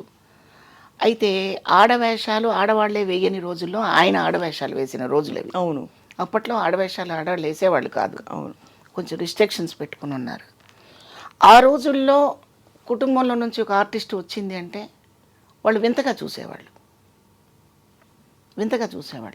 ఈ వింత పాత్రను తీసుకెళ్ళి ఫ్యామిలీలో ఇన్సర్ట్ చేయడానికి ఒప్పుకునేవాళ్ళు కాదు. అంటే ఆ రోజుల్లో ఇంటి పని చేయాలి, వంట పని చేయాలి, బట్టలు ఉతకాలి, పక్కగా గృహిణి పనులన్నీ చేయాలి. కానీ ఇలా అందంగా రెడీ అయిపోయి ఎక్కడికో ప్రదర్శన ఇవ్వడానికి వెళ్ళటం ఏంటి అనేది ఒక పాయింట్ అది. అవును. అయితే ప్రాబ్లం మా వాళ్ళ దగ్గర కూడా ఉంది, మా ఆర్టిస్టుల దగ్గర కూడా. బహుపాత్ర అనేది చెయ్యాలి ఆర్టిస్ట్. ఈ విషయాన్ని మనకి మా అందరికీ బాస్ వాణిశ్రీ గారు ఎప్పుడో ఒకసారి చెప్పారు ఒక ఇంటర్వ్యూలో. ఆర్టిస్టు కెమెరా ముందు మాత్రమే ఆర్టిస్ట్. ఇంటికి వస్తే తల్లి పాత్ర, భార్య పాత్ర, ఇవన్నీ చెయ్యాలి కదా. అవును. చేస్తే ఫ్యామిలీ మిగులుతుంది. ఇక్కడ కూడా మేడం మేడం అంటూ గొడుగు పట్టుకుని ఎవడొస్తాడు? కరెక్టే కదా. ఇది మానండి అని ఆవిడ చెప్పారు ఒక ఇంటర్వ్యూలో. అలాగే మా ఆర్టిస్టులు చేసే తప్పు ఏంటంటే మాకు వంట చేయటం రాదు, బట్టలు మడతేయటం రాదు, వండుకోవటం రాదు, తినటం రాదు. ఇది కరెక్ట్ కాదు. నేనైతే అసలు ఎప్పుడూ నాకు అలాగ ఇది రాదు అది రాదు అని చెప్పడం నాకు రాదు తల్లి. నేను అన్నీ చేసుకోగలుగుతాను, ఓ 10 మందికి వండి పెట్టగలుగుతాను. నాకు రాదు అంటే ఏమిటి? అలా ఎందుకు ఉండాలి? అలా ఉండండి, సెట్ అవుతాయి, బాగుంటాయి. అలాగని చెప్పి అన్నీ సెట్ అయిపోతాయి, అన్నీ బాగుంటాయని కాదు నేను అనేది. చాలా వరకు మనం దాన్ని తట్టుకోగలిగిన శక్తి ఉంటుందని నా ఉద్దేశం. కానీ మీకు అంటే ఒప్పుకోకపోవడానికి మీ కుటుంబం, వాళ్ళ కుటుంబం మీ పెళ్ళిని, వివాహం, దానికి కారణాలు ఏమయ్యాయి అని? ఆర్టిస్ట్ అనే చులకన భావం ఒకటి తప్ప ఇంకోటి లేదు. వాళ్ళ కుటుంబం నుంచి ఇబ్బందులు అండి, మీ కుటుంబం నుంచి, రెండు వైపుల నుంచి ఉంది? మా కుటుంబం నుంచి కూడా ఉంటాయి ఇబ్బందులు. ఇప్పుడు పళ్ళు కాసే చెట్టుని నరికేస్తే ఎవడు ఊరుకుంటాడు? అంతే కదా. అలా వీళ్ళ ఫీలింగు. వాళ్ళ ఫీలింగ్ ఏంటంటే అసలు ఆర్టిస్ట్ రా బాబు, ఇంటికి వచ్చి ఆవిడే మాకు చేసి పెడుతుంది అని వాళ్ళ ఫీలింగ్. రెండు కరెక్టే. సో ఇలా ఎదిరించి నిలబడ్డారు. కానీ నిలబడ్డారు. అదే జీవితం కదండి. చిన్న వయసులోనే అయింది. నాకు 19 ఇయర్స్ వచ్చేటప్పటికే బాబు పుట్టాడు. అలా ఒక్కడే కొడుకు మీకు? ఒక్కడేనమ్మా, ఒక్కడే. మిగతా వాళ్ళంతా ఉన్నారు కదమ్మా, నా తమ్ముళ్ళు, మా చెల్లెలు. ఇప్పుడు మీరందరూ ఇప్పుడు కుటుంబంలో అంటే ఇప్పుడు అమ్మగారిది మనం చెప్పారు, ఈ సంఘటనలు మినహా కలుస్తూ ఉంటారా పండగలకి? కలుస్తాము. వాళ్ళ దృష్టిలో నేను సినిమా యాక్టర్ని, వాళ్ళు కష్టజీవులు. మంది కష్టం కాదు. ఎప్పుడు ఏ టైంలో ఎంత కష్టపడి అందరినీ లాక్కుని వచ్చారు. అసలు చాలా మంది సినిమా వాళ్ళది కష్టం కాదనుకుంటారమ్మా. అయ్యో అసలు కరెక్ట్, అసలు చాలా తప్పండి. సినిమా జీవితం ఎంత కష్టం. హీరోలు అయితే వాళ్ళ ఇమేజ్ని కాపాడుకోవటం కోసం తిండి తగ్గించుకొని, నిద్ర తగ్గించుకొని, వాళ్ళు చాలా నిబంధనలు పెట్టుకొని వాళ్ళ బాడీని కాపాడుకుంటూ, హీరోయిన్స్ మీకు తెలుసు కదా వాళ్ళు ఎంత కష్టపడుతుంటారో. అదంతా కష్టం కాదని వాళ్ళ ఉద్దేశం. అండ్ మీ కాల్ షీట్స్ పొద్దున్న లేచి పెట్టాలి, ఇవన్నీ కౌంట్ చేయరు, ఏదో అనుకుంటారు. అప్పుడు మీరు సినిమాల్లో యాక్టివ్గా నటిస్తున్న టైంలో, ఇప్పుడు కూడా నటిస్తున్నారు కాదని కాదు కానీ బాగా మీరు పీక్లో ఉన్న టైంలో మీకు మరి పొద్దున పూట ఇంట్లో పనులు అవి ఎలా ఎలా అమరేవి అంటే అమ్మ వెంటనే ఉండి చేసేవారు, మీరే అమ్మ చేసుకునేవారు? హెల్ప్ నేను ఎప్పుడు తీసుకోలేదు. అంటే మేము ఇండస్ట్రీకి వచ్చేటప్పటికే అమ్మ బాగా అలసిపోయి ఉన్నారు, పెద్ద ఆమె అయిపోయి ఉన్నారు. ఎవరినో హెల్పర్ని పెట్టుకుని అలాగే అంతే మేనేజ్ చేసేసారు. అంతే మేనేజ్ చేయడం. సుపర్వతి గారు, ఇది మీరు కోరుకున్న ఇష్టమైన జీవితమేనా అని అడిగితే దేవుడు ప్రత్యక్ష మీరేమంటారు? అంటే అందరికీ ఒక్కటి ఉంటుంది కదా, నేను సింగర్ అవ్వాలనుకున్నాను యాక్చువల్లీ, లేకపోతే నేను ఏం వద్దు నాకు మంచి గృహిణి అయిపోదామని. రేఖా గారి ఇంటర్వ్యూ మనం చూస్తున్నాను, అంత పెద్ద నటి 16-17 ఏళ్ల రేఖాకి ఏమనిపించేదంటే నాకేమొద్దు, మంచి మొగుడు దొరికితే చాలు, పెళ్లి చేసుకుని బోల్డ్ మంది పిల్లల్ని కనాలు ఉండింది అని చెప్పింది ఆవిడ. ఆవిడ జీవితం మలుపు తిరిగి ఆవిడ ఎక్కడ లెజెండరీ యాక్ట్రెస్ అయిపోయింది, మళ్ళీ ఒక విధమైన ఒంటరి జీవితమే. అలా ప్రతి వాళ్ళకి ఒక్కోటి ఉంటుంది కదా, మీకేమనిపిస్తుంది? డెఫినెట్గా ప్రతి వాళ్ళకి అదే భావన ఉంటుందమ్మా. ప్రతి ఆడపిల్లకి ఒక హౌస్ వైఫ్గా బాధ్యతలతో కూడుకున్న ఇల్లాలిగా ఉండాలని కోరుకుంటారు. అంతేగాని రోజు మేకప్ వేసుకుని పొద్దున్నే పరిగెత్తాలని ఎవరు అనుకోరు. రోజు కష్టం కదండి పొద్దున్నే లేచి. ఎందుకు కష్టం కాదమ్మా, చాలా కష్టం. కానీ ఈ కష్టాన్ని ఫ్యామిలీ మెంబర్స్ గుర్తించకపోవడం దురదృష్టం, చాలా దురదృష్టం. అది దురదృష్టం. ఇప్పుడు మా హస్బెండ్ తరపు నుంచి మా మరుదులు కానివ్వండి, వాళ్ళు కానివ్వండి, మేము పెద్దవాళ్ళం అయిపోయాక ఏదో క్షమించేసి అప్పుడప్పుడు రాకలు పోకలు గడుస్తూ ఉన్నాయి తప్ప మనస్ఫూర్తిగా ఆర్టిస్ట్కి తలుపులు అలా తెరిచి ఉంచిన దాఖలాలు మనకి లేవు. అయితే కొన్ని పొరపాట్లు మన వైపు నుంచి కూడా ఉన్నాయి, మీకు నేను చెప్పాను కదా. అవును, మన వైపు నుంచి కూడా కొన్ని నిబంధనలు, కొన్ని పద్ధతులు పాటించకుండా ఉండడం మాత్రం జరుగుతూ ఉంది. అందరూ అలా ఉండరు, అందరినీ అలా అనుకోక్కర్లేదు. మనకి చాలామంది ఉన్నారు అలాగా. మనకి అంజలీదేవి గారు, వాళ్ళందరినీ తీసుకోండి, భానుమతి గారు, వాణిశ్రీ గారు, వాళ్ళ లైఫ్లో వాళ్ళ ఫ్యామిలీలు, పిల్లలు, సంసారాలు లేవా వాళ్ళకి? చెప్పండి, ఉన్నారు. ఎక్కడో కొన్ని జరిగిన పొరపాట్లను తీసుకొచ్చి చెడునైతే బాగా స్ప్రెడ్ చేసి మాట్లాడతాం కానీ మంచిని మాట్లాడరు కదా. అవును, అది నిజం మీరు అన్నది. మంచిని గుర్తుపెట్టుకుంటే ఇక్కడ ఎవరెవరు ఉన్నారు, ఇక్కడ ఆర్టిస్టులు, ఈ సినిమా అనే ఇండస్ట్రీలో ఎంతమంది లెజెండ్స్ ఉన్నారు. ఒక భానుమతి గారు, ఒక కన్నాంబ గారు, సూర్యకాంతం గారు, సావిత్రి గారు, వాణిశ్రీ గారు, వాళ్ళందరూ ఇక్కడ ఎటువంటి పిల్లర్స్ నాటి వెళ్ళారు. మన హీరోలు రామారావు గారు, నాగేశ్వరరావు గారు, క్యారెక్టర్ ఆర్టిస్టులుగా వచ్చేసరికి ఎస్వి రంగారావు గారు, గుమ్మడి గారు, ఇటువంటి లెజెండ్స్ ఉన్న ఈ ఇండస్ట్రీలో నీటమ్మా నేను అసలు ఒక చిన్న ఇసుక రేణువు లాంటి దాన్ని. అంతే, ఇది నిజం. మరి ఈ నిజాన్ని మనం మర్చిపోయి ఏదో వంకరగా మాట్లాడుకోవటం, ఏదో ఒక్కరగా సృష్టించేసి చెప్పుకోవడం అది సబబు కాదు. దీన్ని విలువగానే వాడుకోవాలి. తిన్న ఇంటి వాసాలు లెక్క పెట్టడం అనేది చేయకూడదు తల్లి. మనకి జన్మనిచ్చిన తల్లి ఎంత విలువైనదో మన ప్రొఫెషన్లో ఒక కళాకారుడుగా ఈ లైఫ్ ఇచ్చినప్పుడు మనం కళామ తల్లి అంటాం. కళామ తల్లే మరి. ఎవరి ప్రొఫెషన్ వాళ్ళకి గొప్ప కదా. గొప్ప, డెఫినెట్గా మీకు అన్నం పెట్టి మిమ్మల్ని మీ వ్యక్తిత్వాన్ని, మీ ప్రతిభని బయటికి తీసుకొచ్చిన ఇండస్ట్రీ. అయితే నేను నిక్కచ్చిగా చెప్పేది ఏంటంటే, ఈ ఫీల్డ్లోకి వచ్చాను నేను ఇలా బాధపడుతున్నానని నేను ఎప్పుడు అనుకోలేదమ్మా. దైవ సాక్షిగా నేను అనుకోలేదు. ఎందుకంటే నేను ఈరోజు మీ ముందు కూర్చొని మాట్లాడటానికి ఏంటమ్మా, నేను ఏమన్నా అమెరికా ప్రెసిడెంట్నా, లేకపోతే ఏమన్నా భారతదేశాన్ని ఉద్ధరించిందండి? ఏమీ కాదు. నా కళారంగంలో నేను చేసిన కొద్దిపాటి స్పాన్లో నా పాత్రల ద్వారా మీకు తెలిసి మీ ఛానల్కి పిలిచి నా గురించి కొన్ని మాటలు మీరు తెలుసుకోవడానికి పిలిచారు. నేను ఆర్టిస్ట్ కాదు, మీరు ఎందుకు పిలుస్తారమ్మా? అసలు మీకేం అవసరం చెప్పండి, నాకేం అవసరం? అసలు నేనేం తెలుసుకుంటే చెప్తాను మీ దగ్గర. కాబట్టి ఆర్టిస్టు అవ్వడం వల్ల నష్టపోయామని రెండూ వాడనక్కర్లేదు. చాలా విషయాలు తెలుసుకున్నామనే చెప్పాలి. నేను ఒక్కదాన్ని అయితే నా పాత్రే నేను తెలుసుకుంటూ ఉండేదాన్ని, ఇంకా తెలియకుండా కూడా ఏడుస్తూ ఉండేదాన్నేమో. కానీ ఒక 100 పాత్రలు చేయటం వల్ల ఎవరి దగ్గర ఎలా ప్రవర్తించాలి, ఎవరితో ఎంతవరకు మాట్లాడాలి, ఆ పాత్ర స్పాన్ ఎంతవరకు ఉంటుంది, అవసరమైతే అవతల వాళ్ళకి మనం ఏమైనా చెప్పగలిగిన స్టామినా ఉంటే చెయ్యొచ్చు కదా, ఇవన్నీ నేర్చుకునేది పాత్రల ద్వారానే. ఎంత పెద్ద చదువుకున్నా రిస్ట్రిక్టెడ్ అయిపోయి వాళ్ళ ఆఫీసులో వాళ్ళ రూమ్లో కూర్చుంటారే తప్ప అయ్యో అని ముందుకు వచ్చే నేచర్ అందరికీ ఉండకపోవచ్చు. బట్ ఒక ఆర్టిస్టు ఒక పాత్ర ద్వారా తిరగబడుతుంది, సహనం వహిస్తుంది, ఏడుస్తుంది, తన పాత్ర ద్వారా విజ్ఞానాన్ని ప్రదర్శిస్తుంది. మరి ఇవన్నీ చెప్పడం కాదా? మరి ఇవన్నీ నేర్చుకున్న మేము కూడా సగటు మనిషితో అలా ఉండడానికి అవకాశం ఉంటుందిగా. ఖచ్చితంగా. మరి ఇన్ని తెలుసుకున్నప్పుడు మేము చాలా నష్టపోయానండి, నేను ఏదో అవుదాం అనుకున్నానండి. ఎందుకు అవుదాం అనుకున్నావు? ఏమవుదాం అనుకున్నావు? నా ఫీలింగ్ మాత్రం అదేనమ్మా. ఖచ్చితంగా. ఐ థింక్ మనం మామూలుగా పుట్టుటయు నిజము, పోవుటయు నిజము, నటునడి మీ పని నాటకము అన్నమాచార్య కీర్తన.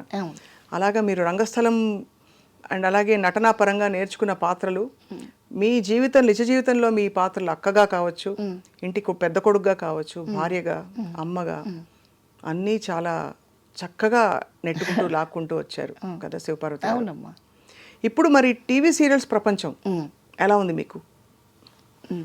ఇక్కడ రకరకాల ప్రదేశాల నుంచి ఆర్టిస్టులు వస్తున్నారమ్మా.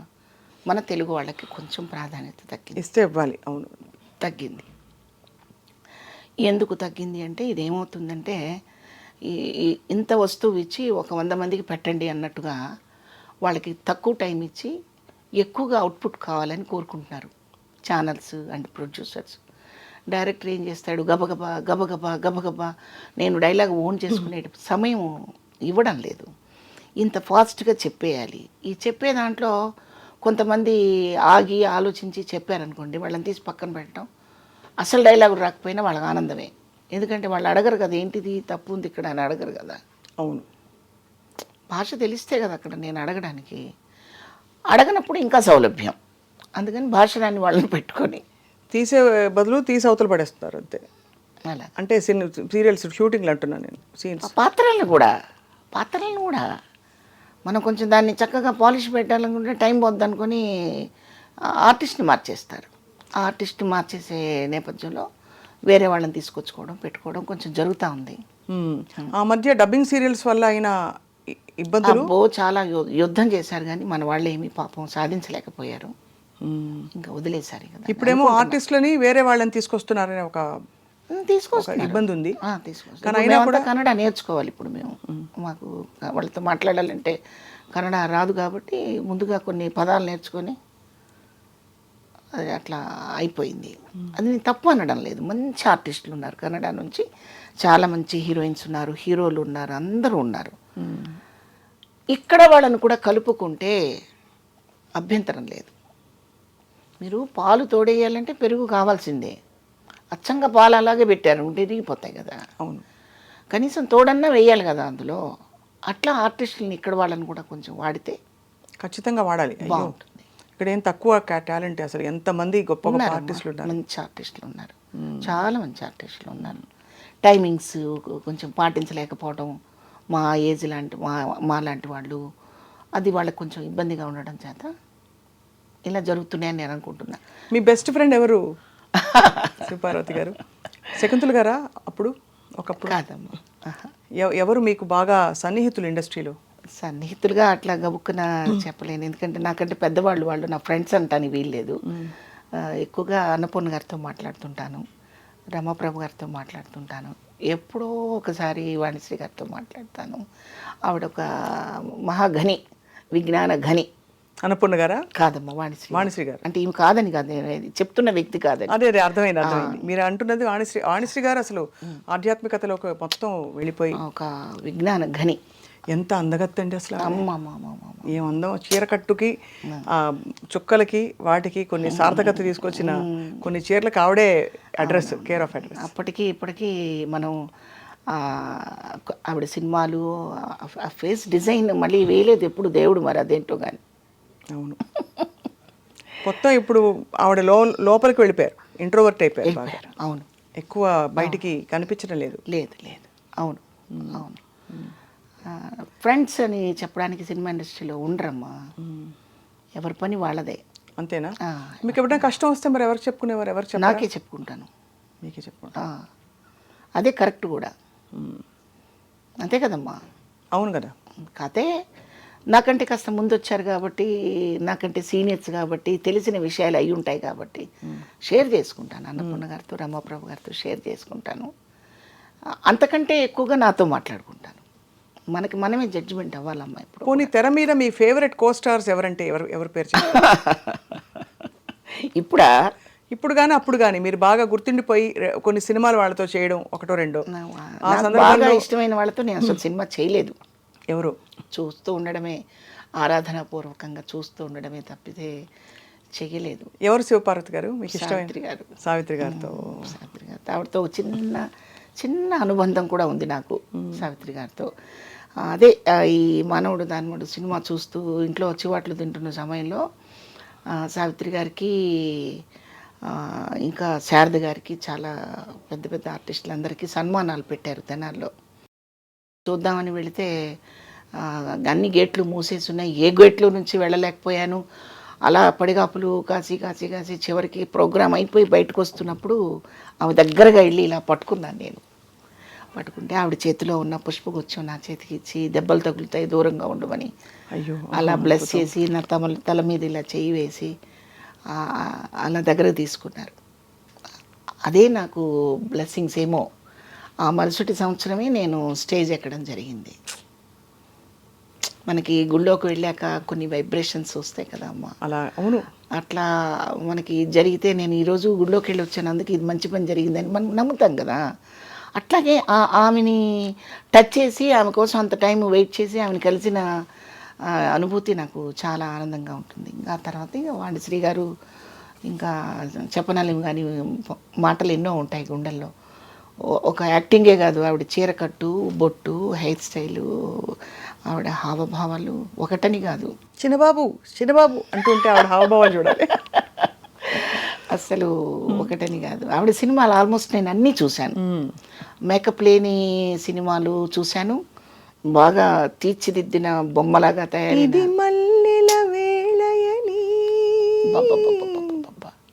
అదే కదా. ఏమండి స్వప్న అమ్మ, మీరు ఆ పాట మళ్ళీ చూస్తే ఒక ప్రొఫైల్లో ఉంటుంది షాట్. ఆ పెదవి అవును, ఎలా ఆ కదపడం కూడా ఎంత అందంగా. ఒక ముగ్ధ అంటారు చూడండి.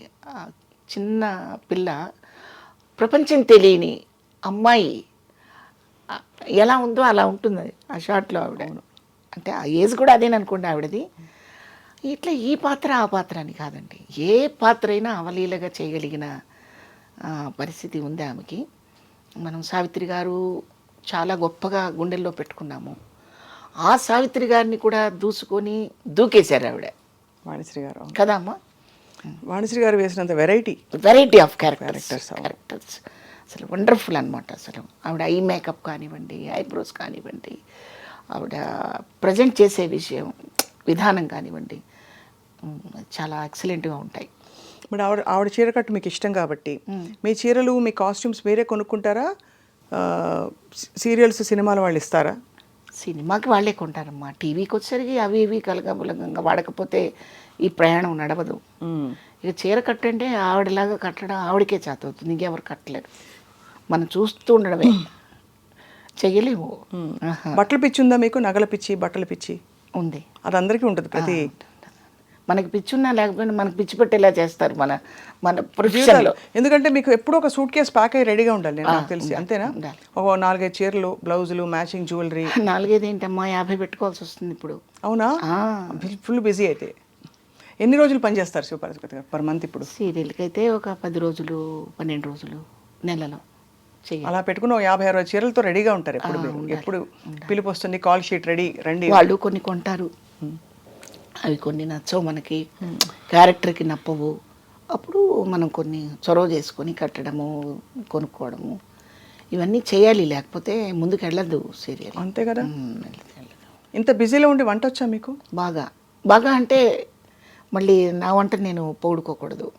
ఓకే, నేను వంట చేసుకుంటాను చక్కగా, అలాగే గడుస్తుంది. వంట మనిషి మీదే డిపెండ్ అవ్వాలని ఏం లేదు తల్లి. ఏం చేస్తారు ఆరోగ్యం కాపాడుకోవడానికి? ఎప్పుడు ప్రత్యేకంగా ఏమి చేయనమ్మా. ఆకలి అయితేనే తింటాను, అట్లేం లేదు. ఆకలి అయితేనే తింటాను, ఆకలి కాకపోతే తిన్నాం, అదే, ఇంకేం చేయను నేను. శుభం, అది చాలా గొప్ప పెద్ద పూర్వం చెప్పే. ఆకలి కాకపోతే 8 అయింది కాబట్టి ఇడ్లీ తినాలి, 1 గంట అయింది కాబట్టి భోజనం చేయాలి, మళ్ళీ సాయంత్రం 7 అయింది కాబట్టి భోజనం చేయాలి, అట్లా ఏం లేదు. ఆకలి అవ్వకపోతే స్టాప్, ఆకలి అయింది తింటారు అంతే. అంతేగాని సౌందర్య సాధనాలు, ఆరోగ్య సూత్రాలు అంత లేదు. కానీ ఎప్పుడూ సహజంగా కళకళలాడుతూ అలా అంత నిండైన బొట్టు పెట్టుకుని చక్కగా ఉంటారు. ఎప్పుడైనా గెటప్ మార్చారా మీరు? చండీ రాణి ఆ టైప్లో ఆ రోజుల్లోనా? మార్చాం కదమ్మా. ఇప్పుడు సినిమాలోనే మీకు పాండురంగడికి వచ్చేసరికి చాలా సాఫ్ట్గా ఉంటుంది, సీమసింహం వచ్చేసరికి దానికి కాంట్రాస్ట్గా ఉంటుంది. కొంచెం చిన్న చిన్న మార్పులు చేసుకోకపోతే క్యారెక్టర్ సక్సెస్ అవుతుంది కదమ్మా. కట్టుబొట్టు ఖచ్చితంగా మారాల్సిందే, లేకపోతే మళ్ళీ బాగుంటుంది. చాలా గొప్ప ప్రయాణం ఇది. అన్నిటికంటే ఎక్కువ మీరు జీవితం కూడా ప్రయాణం అలా చూశారు. ఒకవైపు మీ సినిమాలు అవన్నీ సీరియల్స్ నడుస్తుంటే ఇంకోవైపు జీవితంలో కూడా చాలా విషయాలు ఒక యూనివర్సిటీ నేను చూసింది చాలా చిన్న తల్లి, చాలా చిన్నది. ఇది అనంతం, ఎవరికి అంతుపట్టని విషయం ఇది. ఎవరికి వాళ్ళు నేను చాలా తెలుసుకున్నాను, చాలా నడిచి వచ్చాను అనుకుంటారు. ఏమీ లేదు, ఇదే మొదటి మెట్టేమో, ఇంకా తెలుసుకోవాల్సిన ఎన్ని ఉన్నాయో. ఇప్పుడు నెక్స్ట్ అయితే ఫుల్ బిజీ అయితే సీరియల్స్కి వాటికి ఏమో తెలీదు. ఇప్పుడు ఇలా అనుకున్నాం, రేపు ఎలా ఉంటుందో తెలీదు. తప్పకుండా మీరు ఎప్పుడూ అలా నిండుగా కళకళలాడుతూ కొత్త కొత్త క్యారెక్టర్స్తో మా అందరినీ పలకరిస్తూ ఉండాలని మా కోరిక శివపార్వతి గారు. తప్పకుండా. ఇంత ఇండస్ట్రీ జీవితం చూశారు మీరు శివపార్వతి గారు. ముఖ్యంగా సినిమా ఇండస్ట్రీలో చాలా అకృత్యాలు జరుగుతున్నాయని చెప్పి హేమా కమిటీ రిపోర్ట్ మొన్న ఇబ్బందులు, ఆడపిల్లలకు అన్యాయం జరుగుతుంది, ఇబ్బందులు ఉన్నాయని చెప్పి ఆవిడ ఒక తెలుసు కదా మీకు, హేమా కమిటీ మలయాళ చిత్ర పరిశ్రమలో. అలా కాకుండా ఇండస్ట్రీలో అండ్ అలాగే సమాజంలో కూడా అమ్మాయిలు నిలదొక్కుకోవడానికి ఇప్పుడిప్పుడు కొంచెం స్వాతంత్రం వస్తుంది. కానీ మీరేమంటారు?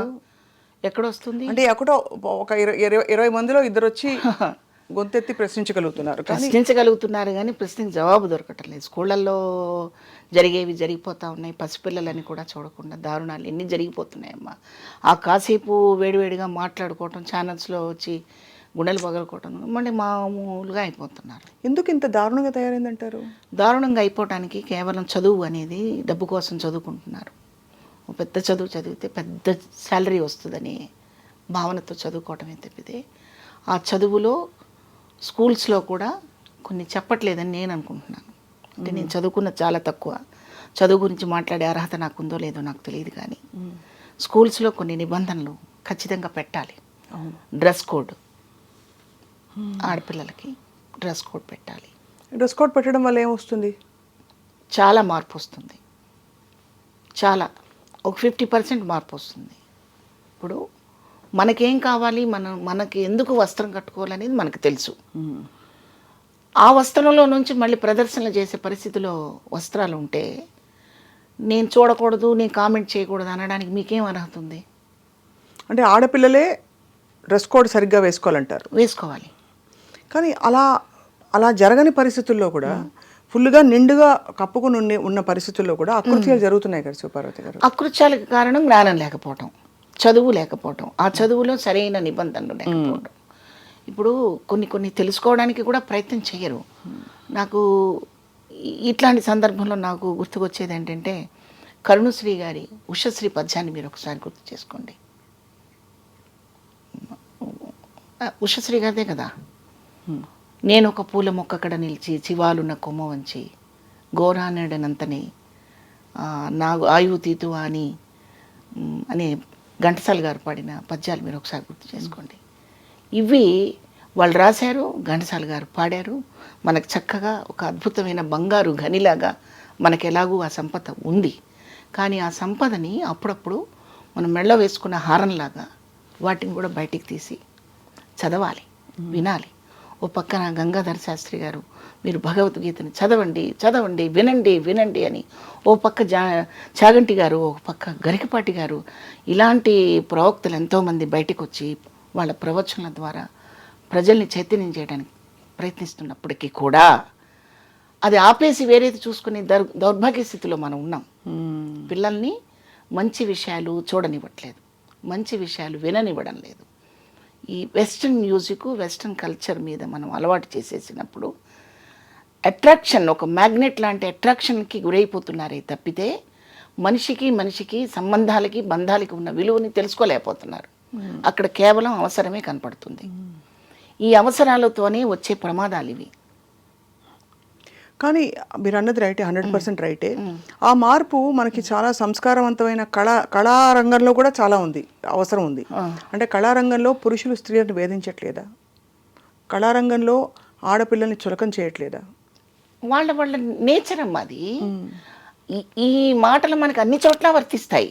అన్ని చోట్ల ఉంటాయి, కానీ ముఖ్యంగా కళాకారులకి సున్నితత్వం, మనకి పద్యాలు, పురాణాలు, ఇతిహాసాలు అన్ని తెలిసి ఉండాలని అనుకునే చోట కూడా మనకి ఇటువంటి పరిస్థితులే దర్శనమిస్తున్నాయి. దాని మూల కారణం, దానికి పరిష్కారం ఏంటి? ఫ్యామిలీలో కొన్ని పాత్రలు ఉంటాయి. అసలు ఇవాళ ఫ్యామిలీలో అన్ని పాత్రలు ఉంటున్నాయా? ఉండట్లేదు. ఎందుకు? అందరూ లోన్లీగా బతకడానికి ఇష్టపడుతున్నారు. ఉండడానికి పెద్ద పెద్ద భవంతులు ఉంటాయి, అందులో ఇద్దరే ఉంటారు, టీవీ పెట్టుకుంటారు, లేదా ఫోన్ చూసుకుంటుంటారు. పిల్లాడు ఏడిస్తే చనుబాలు ఇచ్చే రోజు, పిల్లాడు ఏడిస్తే లేదా చనుబాలు ఇవ్వడానికి కుదరక ఒక పాలపీక పెట్టే రోజు పోయి సెల్ ఫోన్ చేతికి ఇచ్చే పరిస్థితి వచ్చినప్పుడు వాడు మన మాట ఎందుకు వింటాడు? పుట్టిన దగ్గర నుంచి నువ్వు పొల్యూట్ చేస్తున్నావు పిల్లల్ని. వాడికి ఊహొచ్చాక, వాడికి అడుగులు వేయడం వచ్చాక western music వినిపిస్తున్నావు.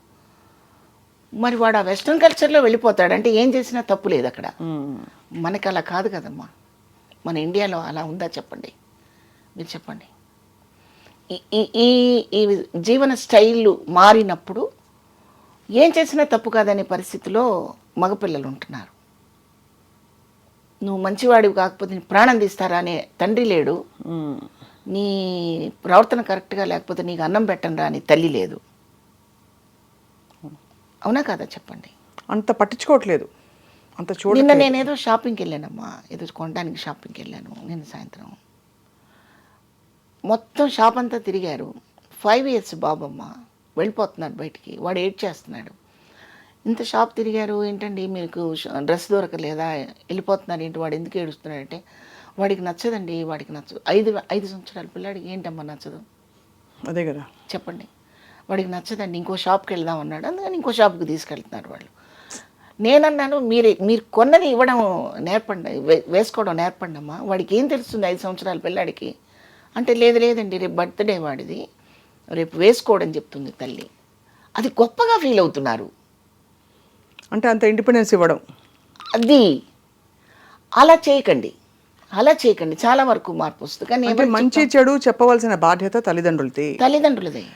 Short cut methods వెతుక్కుని ఇప్పటికి వాళ్ళ ఏడు పాపితే చాలు అని అప్పటికప్పుడు ఏదో వెతుక్కుంటే, షార్ట్ కట్ మెథడ్స్. అది ఏడిస్తే సెల్ ఫోను, ఏడిస్తే టీవీ, ఆ టీవీలో వాడు ఏది ఎంజాయ్ చేస్తున్నారో అది పెడతారు. మరి అప్పుడు వాడు ఎలా నేర్చుకుంటాడు చెప్పండి? ఇంట్లో ఒక వస్తువు పగలగొట్టాడు అనుకోండి, వాడిని బెదిరించాలి, భయపెట్టాలి, తప్పు అని చెప్పాలి. అలా చెప్పకుండా పోతే పోయిందిలే అని ఒకసారి అంటే వాడు ఇంక 4 పగలు కొడతాడు. నేను అనుకుంటున్నానమ్మా ఇలా అని. ఆ నేచర్ని బిల్డప్ చేసుకునేది అక్కడే. అవును, అంటే ఆ అశ్రద్ధ నుంచి ఇలా పిల్లలు ఇలా తయారవుతున్నారు, బాధ్యతారహితంగా, తెలియనితనంతో. తర్వాత వాడు ఏమవుతున్నాడు, వాడి మెంటల్ కండిషన్ సరిగా ఉండట్లేదు, మానసిక రుగ్మతలతోటి పెరుగుతాడు వాడు. ఎప్పుడు సెల్ ఫోను, ఈ పబ్జీలు, ఇంకేమిటో ఉంటాయి ఫోన్లో మొత్తం. ఇవి చూసుకుంటూ వాడి మనసు అమ్మని కూడా దుర్మార్గంగా చూసే పరిస్థితికి వస్తాడు వాడు. అమ్మ దగ్గర అలా ప్రవర్తించలేడు కాబట్టి అమ్మాయిలు వెంట పడతాడు, పసిపిల్లలను కూడా దుర్మార్గంగా చిదిమేస్తాడు. కాబట్టి ఫస్ట్ ఎక్కడ మనకి మూలాలు ఉన్నాయో ఆ మూలాల దగ్గర నుంచి దాన్ని రిపేర్ చేసుకుంటూ రావాలి. కానీ వాడు తప్పు చేశాడని వారికి ఉరిశిక్ష వేసినంత మాత్రాన ఎంతమందిని మనం అలా ఉరిశిక్ష వేస్తాం? నేను అనుకుంటున్నాను. మంచి మాట చెప్పారంటే, ఇది పునాదులు సరివ్వకపోతే చాలా మందికి నచ్చకపోవచ్చు నేను చెప్పే విషయం. నచ్చకపోవచ్చు కాదు, నచ్చదు. ఒక వయసు వచ్చాక అమ్మాయి అమ్మలాగానే ఉండాలమ్మా. అమ్మాయి అయినా అమ్మలాగానే ఉండాలి. అమ్మాయి వాడి ముందు వేరే రకంగా కనిపిస్తుంది అనుకోండి, వాడు క్రమశిక్షణతో పెరగడమ్మా, పెరగడు, ఖచ్చితంగా పెరగడు. వాడి భార్యకి ఏం చెప్తాడు? చెప్పలేడు, ధైర్యం లేదు. అమ్మ అయితే భరిస్తుంది, కానీ ఎంత కష్టమైనా భార్య భరించదు కదమ్మా. అంతే, నిజమే. డైవర్స్ ఇవ్వడానికి 5 నిమిషాలు రెడీగా ఉంటారు. అందుకని మా పిల్లలు భయపడుతున్నారు. వీళ్ళ పిల్లల్ని మందలించడానికి వాళ్ళు భయపడుతున్నారు. స్వేచ్ఛ స్వేచ్ఛ స్వేచ్ఛ. ఈ స్వేచ్ఛ పర్వంలో ఏవేవో జరిగిపోతుంటాయి, ఎన్నో జరిగిపోతుంటాయి. అవి ఎప్పుడో మనం అవి సమసిపోయాక, అల్లరంతా సమసిపోయాక మనం మాట్లాడుకుంటే ఏం ఉపయోగం ఉందమ్మా? వాస్తవం, సంఘటనలు జరిగాక ఎంత చర్చించుకున్నా లాభం లేదు. ఏంటి ఉపయోగం? ఎవరికి వాళ్ళు ఆ కుటుంబాలు బాగా బాగుపడితే పిల్లలు కూడా బాగుపడతారు, వాళ్ళ విలువలు కూడా ఉదయాన్నే లేవగానే నువ్వు దేవుణ్ణి చూడాలి అని చెప్పండి ఇంట్లో. నువ్వు చూడాలి ఖచ్చితంగా. ఏది? పాలు తాగి కాస్త నాకు అన్నం పెట్టు అనే ఏజ్ దగ్గర నుంచి ఎందుకమ్మా పసిబిడ్డల్ని పెట్టుకొని ఇలా దండం పెట్టించేవాళ్ళం చిన్నప్పుడు. నాకు బాగా గుర్తు, గుళ్ళల్లో ఇలా పసిబిడ్డల్ని తీసుకుని ఒళ్ళో కూర్చోబెట్టుకొని రామ్ రామ్ రామ్ అను నాన్న అంటే వాళ్ళ అలా ఎంజాయ్ చేసి ఇట్లిట్ట అంటూ ఆడుకునేవాళ్ళు పిల్లలు. అది అలవాటు అయిపోతుంది. అవును కదా. మరి అది అలవాటు చేయకుండా అసలు ఇంట్లో ఓ పూజ చేసుకోవాలి, దేవుడిని పొద్దున్నే లేచి చక్కగా ఫ్రెష్గా ఆ శుభోదయాన్ని ఎంజాయ్ చేయాలి, దేవుడికి దండం పెట్టుకునే బయటికి వెళ్ళాలి అని చెప్పే కుటుంబాలు చాలా కొద్దిగా కనిపిస్తున్నాయి వాళ్ళ రోజున. చెప్పిన వాళ్ళు శత్రువు అవుతున్నారు. అవును. ఇంకా చెప్తే చాదస్తం అంటారు, ఇంకా చెప్తే తీసుకెళ్ళి ఓల్డేజంలో పడేస్తారు. కాదంటారా? కరెక్ట్గా అన్నారు. మరి అప్పుడు ఇలాంటివి జరుగుతూనే ఉంటాయి. అవును. మనం ఆ తర్వాత అయ్యో అలా జరిగిందండి, పలానా చోట అలా జరిగిందండి, అయ్యో అయ్యో అని మనం ఏదో చాలా ఒడ్డున్న ఉన్న వాళ్ళలాగా మనం మాట్లాడుకుంటూ ఉంటాం. కాలిపోయిన వాడు వాడు పడుతూనే ఉంటాడు. పర్ఫెక్ట్గా చెప్పారండి. ఐ థింక్ ఇది చాలా అవసరమైన విషయం మీరు చెప్పింది. అందరూ ఎవరికి వాళ్ళ పరిస్థితుల్ని ఒక్కసారి పరిశీలించుకోవాలి. మనం ఎలా పెంచుతున్నాం. ఇప్పుడు షాప్కి వెళ్తే రకరకాల డ్రెస్సులు అడుగుతారమ్మా పిల్లలు. మనకంటూ ఒక గిరిగీసి పెట్టాల్సిందే. ఆ బౌండరీస్ లేకపోతే పెట్టాల్సిందే. నేను తప్పు మాట్లాడుతున్నాను అస్సలేదండి. అంటే ఇది రకరకాల మీరు అన్నట్టు పాత పద్ధతులు మళ్ళీ రావాలి. ఆ వస్తేనే కొంచెం కొద్దో గొప్ప అర్థం అవుతుంది. అంటే ఇండిపెండెన్స్ ఇవ్వడం, పిల్లల వ్యక్తిత్వానికి కూడా విలువ ఇవ్వాలి అనే ఒక థియరీ ఇప్పుడు ఉంది. ఆ థియరీలో మనకి దానికి ఏంటంటే దానికి కూడా సరైన ప్రమాణాలు, సరైన బౌండరీస్ ఉండాల్సిన అవసరం ఉంది. ఏది పడితే అది, లేదు అశ్రద్ధ చేసో షార్ట్ కట్స్ వెతుకుంటే మాత్రం ఆ పిల్లలు కూడా అలాగే ఈ ప్రేమ వ్యవహారాల దాకా కూడా వచ్చినప్పుడు ఈ ప్రేమలు కన్నమ్మ గారి టైంలో, సావిత్రి గారి టైంలో, బి సరోజాదేవి గారి టైంలో, ఇంకా అంతకు ముందు ఉన్న కాంచనమాల గారి టైంలో కూడా సినిమాల్లో ప్రేమించుకోవడాలు, ప్రేమలు విడిపోవటాలు, ప్రేమించిన వాడి కోసమే బతకడాలు సబ్జెక్టులు చాలా ఉన్నాయి. కానీ మీరు ఎక్కడన్నా వాళ్ళు వెళ్ళి హోటల్లోకి వెళ్ళి కూర్చోవడము, లేకపోతే తల్లిదండ్రులకు చెప్పకుండా వెళ్ళిపోవడం లాంటివి ఎక్కడన్నా ఏ సినిమాలన్నా మీరు చెప్పగలరా? చాలా తక్కువ. పార్కుల్లో ఉండేవి. పార్కులో లేదమ్మా ఆ పార్కులోనే కదండి స్టెప్పులు, డ్యూట్లన్నీ. కరెక్టేనమ్మా. ఆ పార్కుని కూడా వీడి ఊహ ఎంత లాజిక్గా చెప్తాడంటే డైరెక్టరు, పార్కుకి వెళితే అక్కడ ఎంజాయ్ చేస్తే, అక్కడ సరదాగా పాటలు పాడుకుంటే అనేది ఊహించుకొని అన్నట్టుగా మనకు చెప్పేవాళ్ళే తప్పితే సాయంత్రం అక్కడికి వచ్చే నువ్వు అన్న దాఖలాలు చాలా తక్కువ. అవునా కదా చెప్పండి. అంటే ఆ క్యారెక్టర్ మెచ్యూరిటీని బట్టి, ఆ చొరవని బట్టి పెట్టేవాళ్ళే తప్ప ఆ సీన్స్ నేను 6కి పలానా క్లబ్కి వస్తున్నాను అక్కడికి వచ్చి అనే అంత కల్చర్ మనకు అప్పుడు కల్చర్ లేదు. క్లబ్ అనేది అసలు అవుట్ ఆఫ్ క్వశ్చన్. అసలు ప్యాంట్ వేసుకోవడమే లేదు కదా ఆ రోజుల్లో సినిమాల్లో. ఇప్పుడు మీరు అన్నది రైటే. ఈ కాలానికి కొన్ని విషయాలు మారినా కూడా పునాదులు అలాగే ఉండాలంటున్నారు. పునాదులు మన ఆలోచన పద్ధతిగా ఉండడం అనేది అది ఖచ్చితంగా పిల్లలు అలవర్చే బాధ్యత మందే 100% మందే. మొక్క పెట్టిన దగ్గర నుంచి దాని ఎదుగుదలకి బాధ్యత మనదే. అడ్డదిడ్డంగా పెరిగిపోవడానికి మనం అవకాశం ఇచ్చేసేసి వాడు చెడ్డాడంటే మాత్రం అది కరెక్ట్ కాదు. నేను అనుకుంటున్నాను. ఇక్కడ నేను ఎవరిని క్రిటిసైజ్ చేయటం లేదు.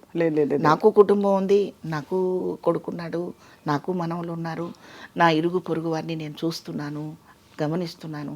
కానీ మనం ఎవ్వరికీ చెప్పే అర్హత లేదు. కానీ ఇప్పుడు నేను ఎందుకు చెప్తున్నానంటే ఛానల్ ద్వారా నాకు అవకాశం ఇచ్చారు. నేను ఇంటికి వెళ్ళి తలుపు కొట్టి అమ్మ మీరు ఇలా ఉండండి అంటే లాజిలెంపకాయ కొడతారు వాళ్ళు. లేదు మీరు అన్నది రైట్. ప్రత్యక్షం అవ్వాలని మా కోరిక, త్వరలో నెరవేరాలని కోరుకుంటున్నాం. తప్పకుండా. Thank you so much ma'am. మీ సమయం వాళ్ళు కేటాయించి మాకు చాలా విషయాలు చెప్పారు. మీ ప్రయాణంలో చాలా విషయాలు కూడా తెలుసుకున్నాం. ఒక సందర్భం మీరు అనుమతిస్తే మీతో మేము షాపింగ్ వస్తాం. రండి, హాయిగా వెళ్ళి బోల్డ్ చీరలు కొనుక్కుందాం. రండి తప్పకుండా. Thank you. నాకు చాలా సంతోషంగా ఉందమ్మా. చాలా చక్కగా కావాల్సిన విషయాలు మాట్లాడుకున్నాం. చాలా థ్యాంక్స్ అండి. విషయాలు కాకుండా తప్పకుండా ఐ థింక్ కుదిరితే కప్పు కాఫీ, వీలైతే 4 మాటలు మళ్ళీ. Thank you very much. Right.